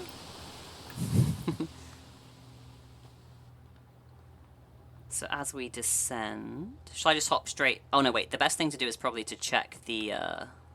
Was it the ceiling that we looked at originally? I can't quite remember. Or do you just want to go straight to the starry ore? I mean, we have some starry ore right here, and we can take a look at the ceiling just briefly. Perfect. We'll start with the starry ore. So let's turn our lights off so it's nice and sparkly. So, yeah. So the starry ore is probably one of the most distinct rocks that you actually get in the Outer Wilds solar system. Obviously, it's used as the very, very hard and impenetrable shell for the Ash Twin project, so we already have an idea of actually how hard this rock is. It can also withstand an intense amount of heat, which we know because it's technically supernova-proof. So we probably already know more about this rock than we do any other rock in-game based on the lore descriptions that we get from the Nomai, right? So we know that it's super hard. We know that it can withstand a lot of heat. Cool. So we know that it's very dense. Yes, absolutely. You can't get through it because it makes an impenetrable shell. We don't know how much the Nomai sort of worked on the ore to purify it or modify it in any way.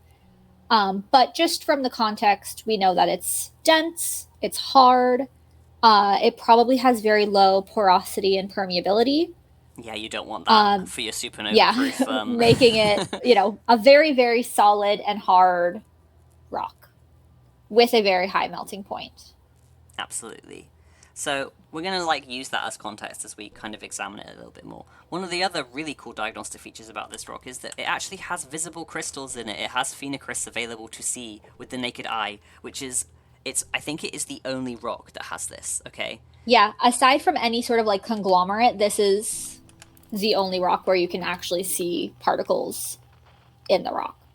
Which is super cool. I mean, I love it. I think it's great. It's probably one of my favorite rocks in game. And it's very pretty. It's so pretty.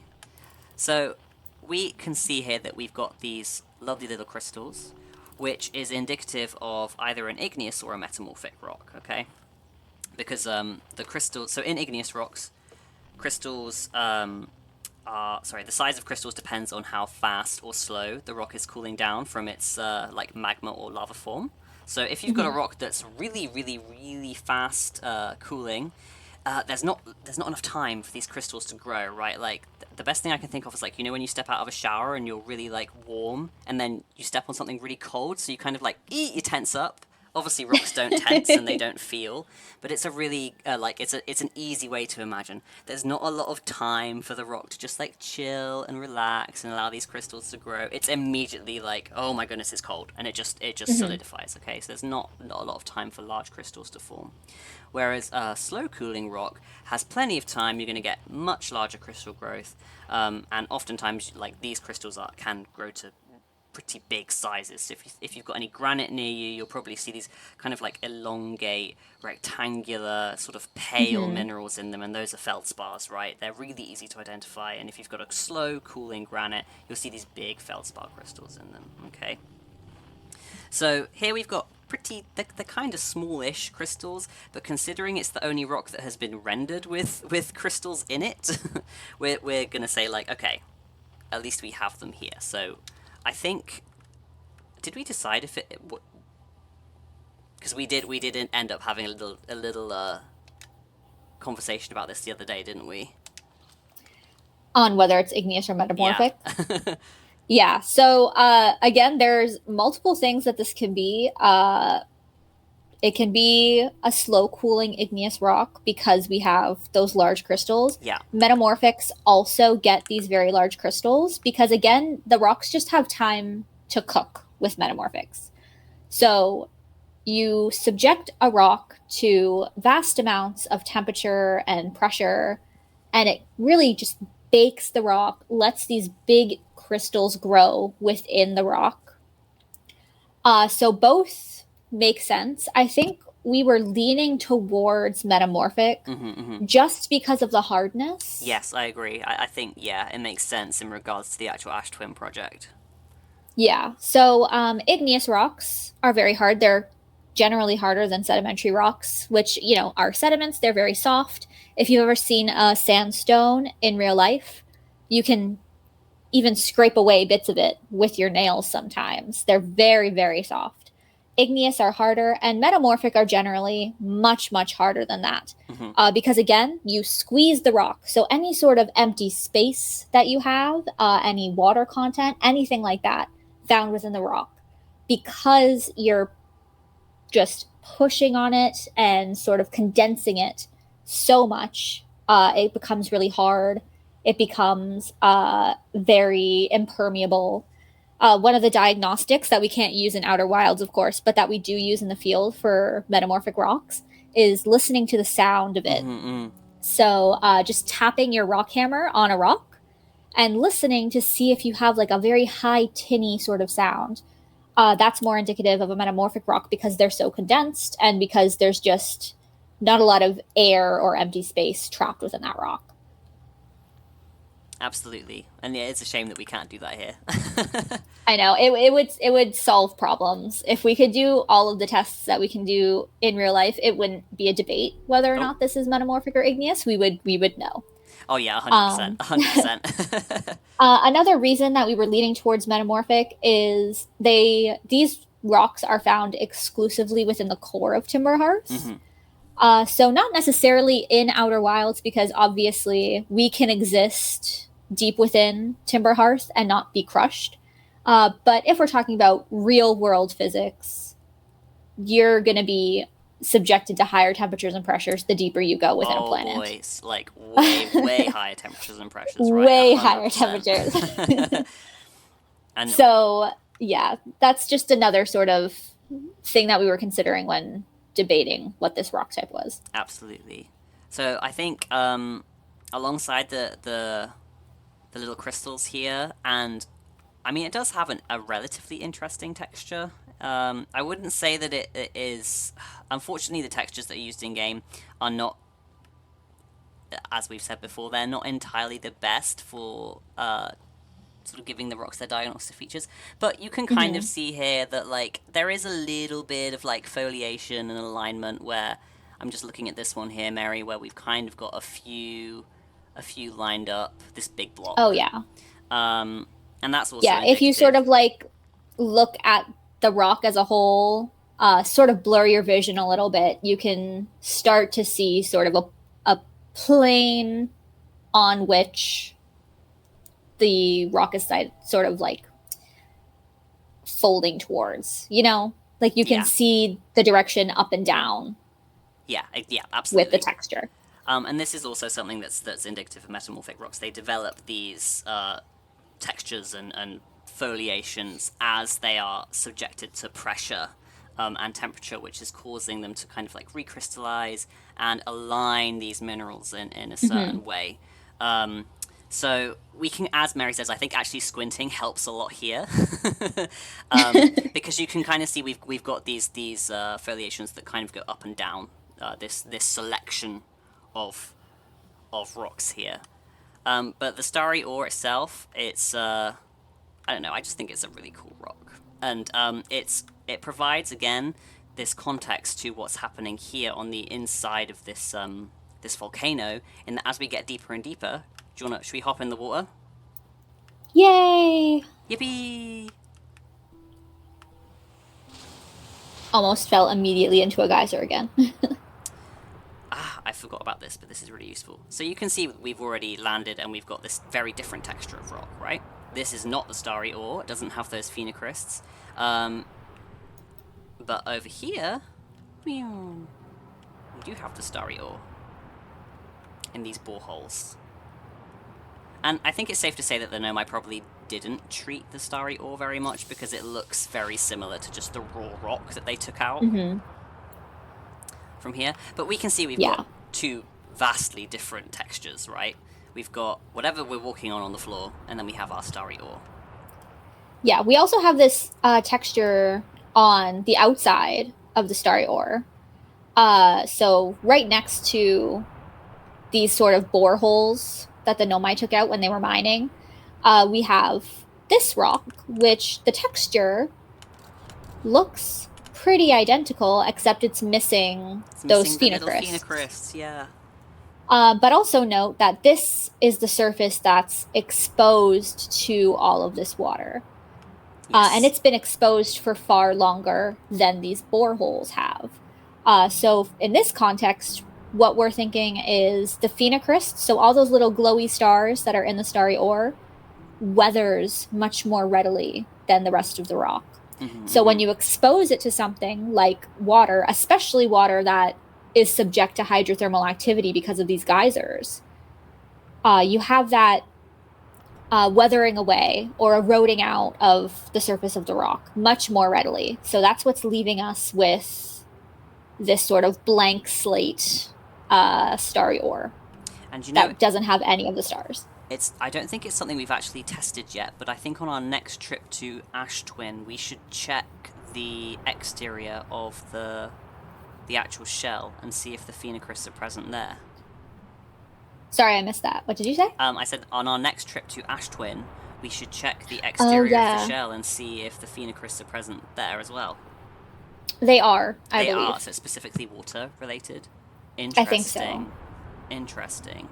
Because this is, I think, in the Zero-G cave, we don't see this as much. We do see some of the particular colors are missing on Yes. some of the textures in Yeah. the zero-G cave, which we'll go in detail more later. We have a whole theory for why that is, but Yippee, here the I think is the feathers. only location that we can see that there is completely no phenocrysts on this. And even like if you look at the rock, you can see these sort of divots and bumps, which, you know, are potentially pockets that used to Absolutely. hold those Where they phenocrysts. used to be, yeah, definitely. Coda Cleric mentions the starry ore may have been treated on the Hollows Lantern lab. I was under the impression that they tested it there for durability with the heat, but I wasn't sure if they treated it. Yeah, we can go look at the text files for that again. Yeah, we'll double check that. But that's a good point. Because they definitely tested it. I can't remember if they modified it significantly. They definitely tested it, I remember. Because I remember seeing the little Nomai skeleton in there, like, doing the rock-on symbol if you land there super late. Okay, I see what you mean. It's cute. How are we doing for time on this loop, actually? I don't want to jump into what's going on with the floor if we don't have a lot of time. Because basically, the floor, I believe, is just some tasty igneous stuff again. Yeah. It's more solid. We're not seeing a lot of blockiness to it. It's definitely faster cooling. There's not a lot of fractures in it. If anything, this resembles to me more a traditional basalt, right? Mm-hmm. Which would make sense for what's going on with our volcano as well. But also, what we have to remember is there's never just one period of volcanism. There's going to be multiple periods, right? Because as you can see here, we have another one of our igneous vents that's still active to this day, whereas this might have been from a previous event. So there's lots of different kind of layers to a geological history that you have to take into consideration. And I believe we did write that up for our big supervolcano event, because we had a few periods of volcanism and then a period of really high volcanism, and then there was kind of some settling, and then the travertine deposits. Oh my goodness, I need oxygen. Well, the supernova's gonna get us in a minute. But yeah, it's a very sort of cyclical process. So you're getting volcanism, you're getting periods of calm, and then you're getting volcanism again. And it's just cool that we're able to sort of read that in these rocks. Absolutely. Where we can see, like, there was an initial major volcanism event, it cooled off, now we're getting these geysers, and that's what's producing the travertine deposits, which is what confused us the first time we saw our lovely geyser mountain here. Exactly. And you know what? That's just like geology in real life. How many times have we been to a site where we've seen one thing and then been like, that's really strange, and then as you survey more of it, you're like, okay, this is just because it's a different event, right? And actually, as you get your eye in more and more, especially with things like cross-bedding and thrust faults, and then like big flooding events, you're going to come across so many different rock types in one space, and you're going to realize, oh, this particular area has had so much happen to it that it can't all be explained by one specific event. Mm-hmm. It's multiple events, one on top of the other. And I think that's great. I love it. I mean, like, that's I love piecing together the puzzle like that. Oh, I was just going to say, it's like a little puzzle. That's what I loved so much about taking geology too, and like teaching it even, and then seeing those light bulb moments is when you have evidence for all of these different events at a site. And you're just piecing together, like, okay, what do each of these events represent? What do they mean for the environment? What do they mean for the rocks? What order did they happen in? What is the oldest? What is the youngest? Oh, man, yeah, absolutely. So there's just, once you get the eye for seeing all these different features in the rocks, it's just so cool to go to some place that you have never been before, that you don't know anything about. And just being able to look at the rocks and trying to piece together, like, what happened here? Are these features due to volcanism? Are they due to major deformation events? Are they due to glaciation? It's very fun. It's It's great fun. really just like a puzzle everywhere you go. And you know, one of the things that one of my lecturers said to me that stuck with me forever, and please bear in mind that I finished university like over 10 years ago now. But one of the things that one of my geology lecturers said that has stuck with me was, we went to our first ever locality, right, for our first ever field trip as a class, and he was like, and it was just it was standard, right? Here's some sedimentary rock by a beach, right? Standard stuff. And he was like, take a look at this landscape and just sit here and appreciate the fact that you can look at a landscape and just think it's pretty, because from this point onwards you will never be able to look at a landscape again without trying to piece together exactly what has happened and what has caused the landscape to look that way. And you know what, he was right. Like, I can't go anywhere without being like, oh my goodness, wow, No, that's so true. there's a thrust fault there, wow, there must have been some intense, and it's just I can never ever not see what has happened in the rocks now, and I love it. I wouldn't go back and change it for the world, if I'm honest. It's just so fun to like look at something and try to piece it together. Like, again, it's just like a fun little puzzle. Wherever you go, you always have entertainment. I love it. If this isn't a way to get folks into geology, and I know we've got some geologists in the chat anyway, like, I don't know what is. It's great fun.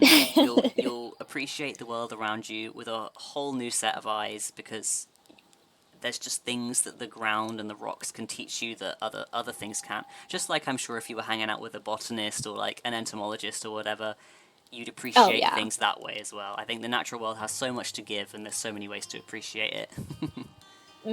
Hiking with natural sciences, oh, The best. you walk like 2 steps and it takes you an hour because everyone has something cool to point out, but it's very fun. Exactly. But gotta love it. So I think we finished off on that loop there. I'm more than happy for... That was so spooky, because you just came into view and there was just like a light. I was like, wow, I can't be supernova time already, jeez. I am the supernova. More than happy to do a final loop here if people just want to chat, ask questions, whatever. If you have any, I suppose, suggestions or things that you would like to see from the Outer Wilds Geological Survey blog, if you would like for us to do another one of these streams, just, let us know. Like, we can sit here, chat, have tea with Slate, and then have a chill time. We'll chill. But to have tea with Slate, I do need to go and grab a cup of tea. So I hope you don't mind, but I'm going to be right back just to boil the kettle. So I will be just a few moments. I'll leave you in the capable hands of Mary, unless you're grabbing a cup of tea as well. I will still be here. Okay. I have water. Okay. I will have a cup of water with Slate. Quite as exciting as tea, but I will return in a sec.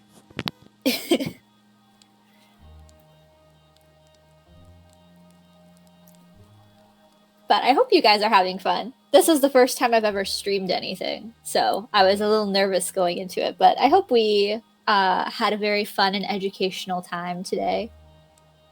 And again, if you have any sort of comments or questions... Oh, thank you. But if you have any sort of questions or anything, feel free to drop them in the chat, and we'll be happy to answer them. Thanks, Eru. I will say this is pretty much how our survey streams go. We pop in here, we're on call together, and we just kind of run around and hypothesize the whole time, looking at the rocks, sometimes Googling things to try and be like, what real world example was this feature based off of? I have notes pasted all over my desk. I look like a conspiracy theorist, which is just all of the survey notes everywhere. It'll be very fun to type them all up, though. I can't wait to start getting the actual posts out so that all of you guys can see them.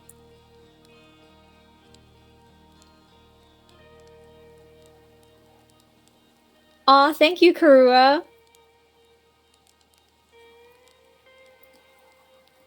As I mentioned, I did teach geology for a couple years. And my number one goal when I was teaching was just trying to make people engaged and passionate about the subject, because I do love geology so much. So I want to convert everyone.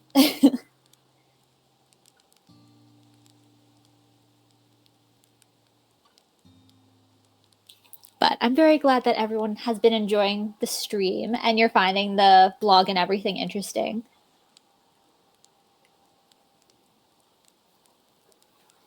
Again, this is something that I had been planning on doing for a very long time. So it's so exciting now to finally see posts and stuff getting uploaded about it.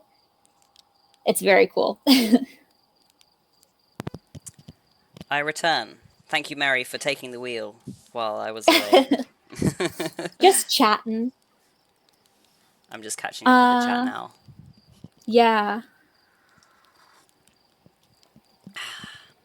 Isostone, that's a good point. Do we not post to the main Outer Wilds tag? We don't at the moment. No, we only post okay. to the out. We post to OWGS to our blog, and then to Outer Wilds Geological Survey. I think we had a discussion about whether or not we wanted to post to the Outer Wilds tag initially, because we weren't sure if people would be that interested. Yeah. If you guys are super interested in us posting to the main tag, let us know, and maybe we can go back and add that tag to some of our posts and continue posting like that going forward. If you guys are interested. If our posts are too much clutter, also let us know. Absolutely, yeah. The last thing we want to do is like clog up the Outer Wilds tag, because I mean, I don't know about you guys, but slightly off topic from geological stuff, but sometimes I don't even know how to tag stuff because I want to make sure I'm not accidentally spoiling anything for anyone. So anything where I've got like Outer Wilds spoilers from the game itself, I'm like, okay, we need to put Outer Wilds spoilers, OW spoilers, Outer Wilds Echoes of the Eye spoilers, OWEOTE spoilers. You know, like there's so much stuff. Yeah. to think about tagging, but if it's something that you're all enjoying, then yes, we're more than happy to post it to the tag. I just wanted to say as well, I think, sorry, I've lost the chat, but I think it was Karuru Art. I'm so glad that you're enjoying this, and honestly, yeah, we're glad that we could make it interesting. Reading through. Most fun rock to break in general? Like, in... Of all rocks? Because, there's a lot here. There's a lot to think about in regards to that, because something that's got a really good, like, perfect, like, I can't say it on stream because we're going to get flagged, but it's got that good fracturing. You know? If you know, you know. If you know, you know. Something like that where you just hit it and it just breaks off in one perfect slab. Like, wonderful. But there's something great about breaking open like a nodule or something and finding a fossil. Yeah. I think that never ever gets old for me anyway. I was just gonna say, like, a good limestone concretion. Ooh. There's just so many surprises in there. Who knows what you'll find? Exactly. And of course, you have geodes. I was about to say geodes. Yeah. We're on the same brain. You can't beat a good geode as well. I think if I was going to have to rank it, though, like, I don't think, for me, you could beat a fossil. Regardless of how big, a concretion or nodule you're breaking open, even finding the tiniest little fossil is such a treat. And I think for me as well, and Mary, I'm not sure if it's the same for you, feel free to jump in, but the fact that you've split that rock open and you're the first living creature to see that animal, to see those remains. I was just gonna say. Right? I can't get over it. I just think it's such a treat. It's wonderful. Like, it's been hidden for how many millions and millions of years. And then you get to be the first one to look at it and reveal what's inside and like learn more about that environment. It's just so cool. It's Me amazing. going on about limestone again. But it's funny you say that, because, and I know that macropaleontology is way cooler, and I agree, right? Large extinct animals are so cool, but I remember during my master's thesis I was doing some sediment analysis. Also, guys, Tea and Slate is probably going to turn into, like, I remember this thing that happened on my course, and Mary, I super encourage you to also do the same. But I was doing some sediment analysis for my survey site for my master's. I'd grabbed maybe 1 kilogram of sediment from this place, right? I was not had no idea what I was going to find in there, but I was trying to find some microfossils to essentially give me an idea of the paleo environment that I was dealing with. I already had a relatively good idea. I was like, the sediments here are pretty indicative that this is somewhere that has a seasonal drought, like it's probably a floodplain. We've got loads of like different. There was lots of small microfossils that were telling me, okay, this is a relatively good place to go if you are after a drink, right, and you're thirsty, and it's dry season. Anyway, I did the sediment analysis, and I was looking. I cleaned all of the sediment off with ethanol, and then white spirit, and then you have to dry it, and then you do that again and again and again and again until you've got your nice, lovely fossils. And I find this perfect gyrogonite specimen, and gyrogonites are a type of, like, they're a little, like, seed pod for these little creatures that lived in, like, quite caustic like water. And I was like, oh my god, this thing is perfect. It looked like a little, I don't know if you guys know what Viennese well biscuits look like, but it looked like that. I was like, yes. And just realizing, like, wow, I am the first person to see this little thing for millions of years, and I'm going to use it to figure out the environment and all this. Anyway, I managed to get it, and the way you pick up microfossils is you have those tiny little brushes, right? Like literally single hair brushes. And then you pick it up and you put it on your little microscope slide. And I got it sent off for SEM analysis. Anyway, unfortunately at the time I wasn't feeling 100% my best, so I ended up giving all of this research to the university. But it turned out my little microfossil was a brand new species of and I was like, no fucking way. Oh, sorry, excuse me. I didn't mean Super cool. I didn't mean to swear on stream. But I was like, no way, that's so That's cool. how hyped for geology we are. So yeah, that obviously that research belongs to my university. So I don't even know what they decided to call it in the end, but it was so cool. I do still have the scanning electron microscope pictures. That if anybody wants to see them, it's probably super boring, but if anybody does want to see them, I have them, and you're welcome to look at them. But it was super cool. It looked like a little biscuit. It's so cool. Anyway, a little tangent there, sorry. But just going off the fact that, like, you will never ever get tired of the sense of discovery that geology can bring you. Mm-hmm. And I mean, like, if you like Outer Wilds and discovering new things and, you know, putting all the pieces together, like, just being aware of geology and, like, learning how to identify the rocks and just going out into, like, your neighborhood or cool hiking trails near you and just learning from all of the rocks there, like, it's the same feeling. It 100% is. And I think that's one of the reasons that, like, I think there's a big crossover with Outer Wilds fans and people who just like the natural world, alongside folks who obviously enjoy puzzles. And like, geology is the perfect discipline for someone who enjoys puzzles and enjoys the natural world. You're out hiking every day, you're looking at cool rocks, you're trying to figure out what's happened to them. Mm-hmm. What more could you want? Just great. Just great. Do you have a favourite memory, Mary, from your geology, your, like, uni days? Oh, I need to try and remember what we did that was interesting.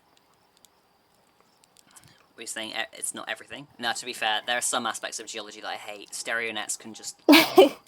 Okay, I love stereo nets. Yeah, I know you love stereo nets. I'm sorry, I'm a stereo net hater. I mean, I thought so many things were cool. I loved learning how to identify local fossils just so I can, like, talk to people about it. So I can go hiking with my friends or my family and, like, tell them about the landscape that I was living in. I just thought that was so cool. Learning about structural geology was also super cool. So, like, jointing and fracturing in rocks. That's where the stereo nets come in, if anyone was wondering. So being able to look at a rock face and estimating, like, how stable is this rock? Is it going to collapse? Like, that's just another interesting thing for me, and also something that I also appreciate when I'm going hiking. So I know, like, what rocks to steer clear from and which ones that I can approach and look at and climb all over. Absolutely, yeah. You've got to stay safe while you're out hiking. Isostone, so a stereo net is I'm probably not the best person to describe this because I hated them, but it's a way of picturing the three-dimensional like rocks on a two-dimensional plane. But specifically like their bedding planes and if there's any faults or fractures or anything in them. And it's done on like a globe. And the way you do it is you take a reading in the field and then you can like plot a line on the globe to show which way the rock is dipping or whether and which way the fracture's going.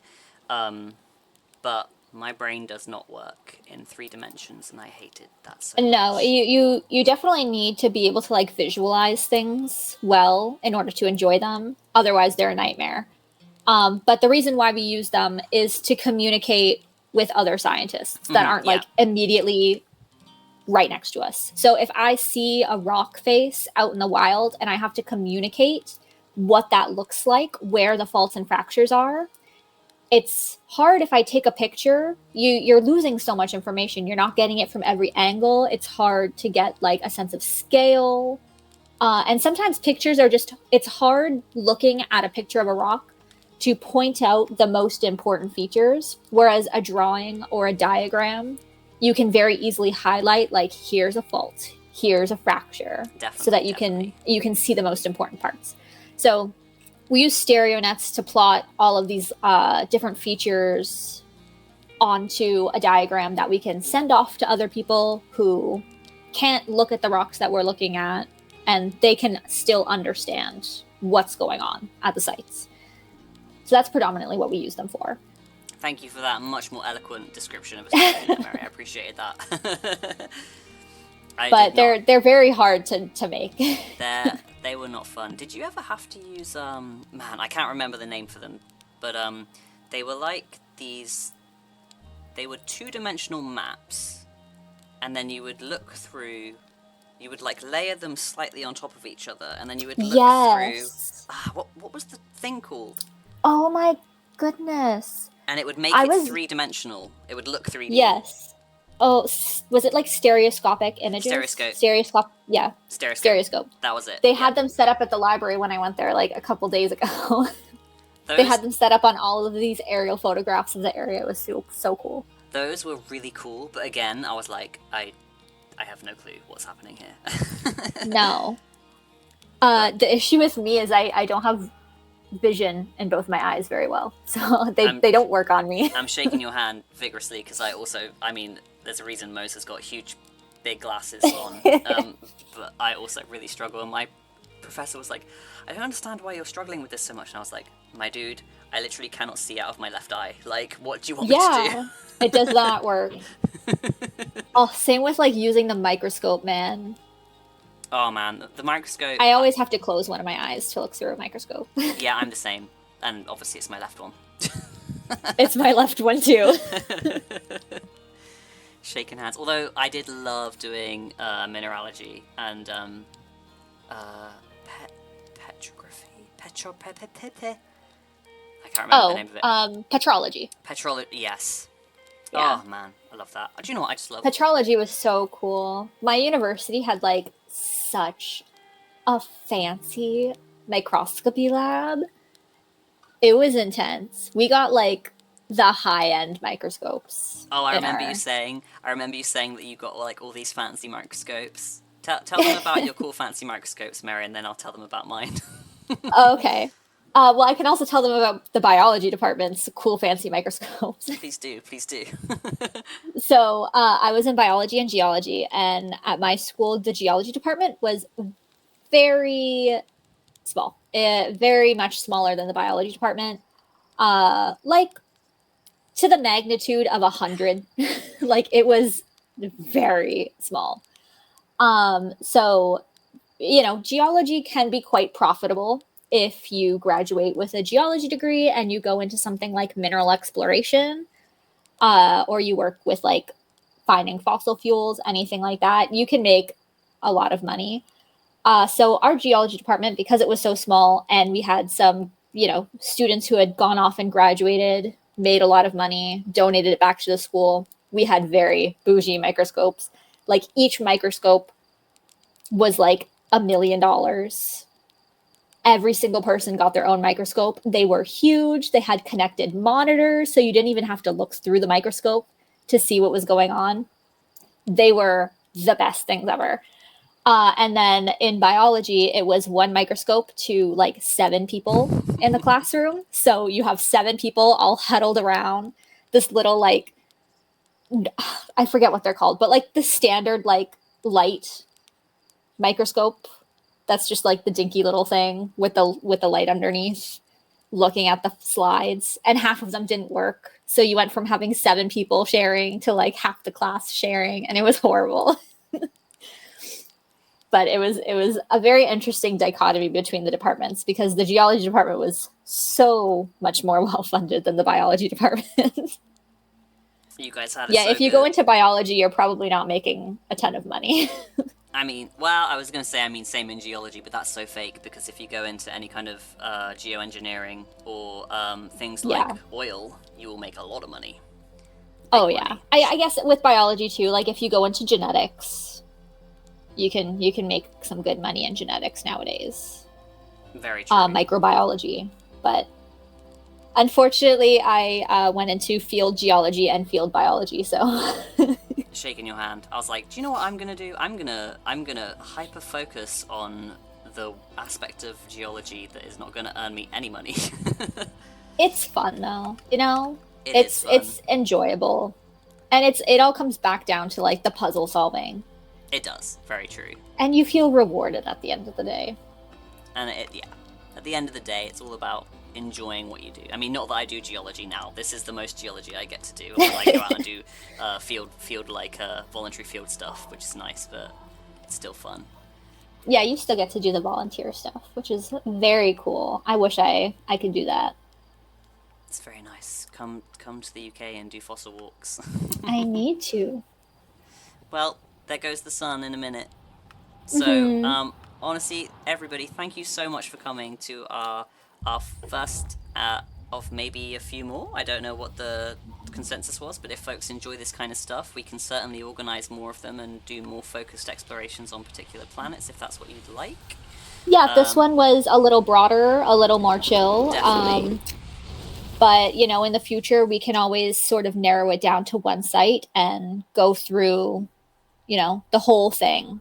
Kind of like what we did at the Geyser Mountains, but for some of the other planets. And we can and if we know which planet we're going to do first, we can make sure that we are, I suppose, a little bit more thorough and more in depth with particular aspects of the survey as well. Because this one, as Mary said, is more chill. It's kind of like, yeah, we're just going to give you an idea of what we do. But if you are interested in more of the science and in more of an in-depth survey, we can certainly do that. Yeah, no, this has been very fun. So. It has been super fun. We would definitely not mind doing another one. Definitely not. I mean, I love streaming. It's been, honestly, Mary, it's been so great to have you stream with me as well. I hope that you have enjoyed your debut stream. Yes, this has been fun. Yeah, you've done a great job, and thank you so much for well, I guess founding the Geological Survey, because we wouldn't be here without you. So thank you. We wouldn't be here without you either. Yippee, yippee. Yay. And to everybody watching, thank you so much for coming. We really appreciate it. I guess we'll be posting more stuff on the survey site soon. Please look forward to more posts. There's a few unanswered asks in our ask box that we are getting around to. And we have a lot of official survey stuff and some little sides to keep you fed in the meantime before we get some of the major posts out. So we have a lot of stuff planned. We do. Sometimes we just take a little while to post them. We move at a geologist's pace, which is slow. But thank you so much, everybody. Thank you, everybody who follows us on Tumblr. And we will see you very, very soon. I'll keep you updated on when the next stream is going to be.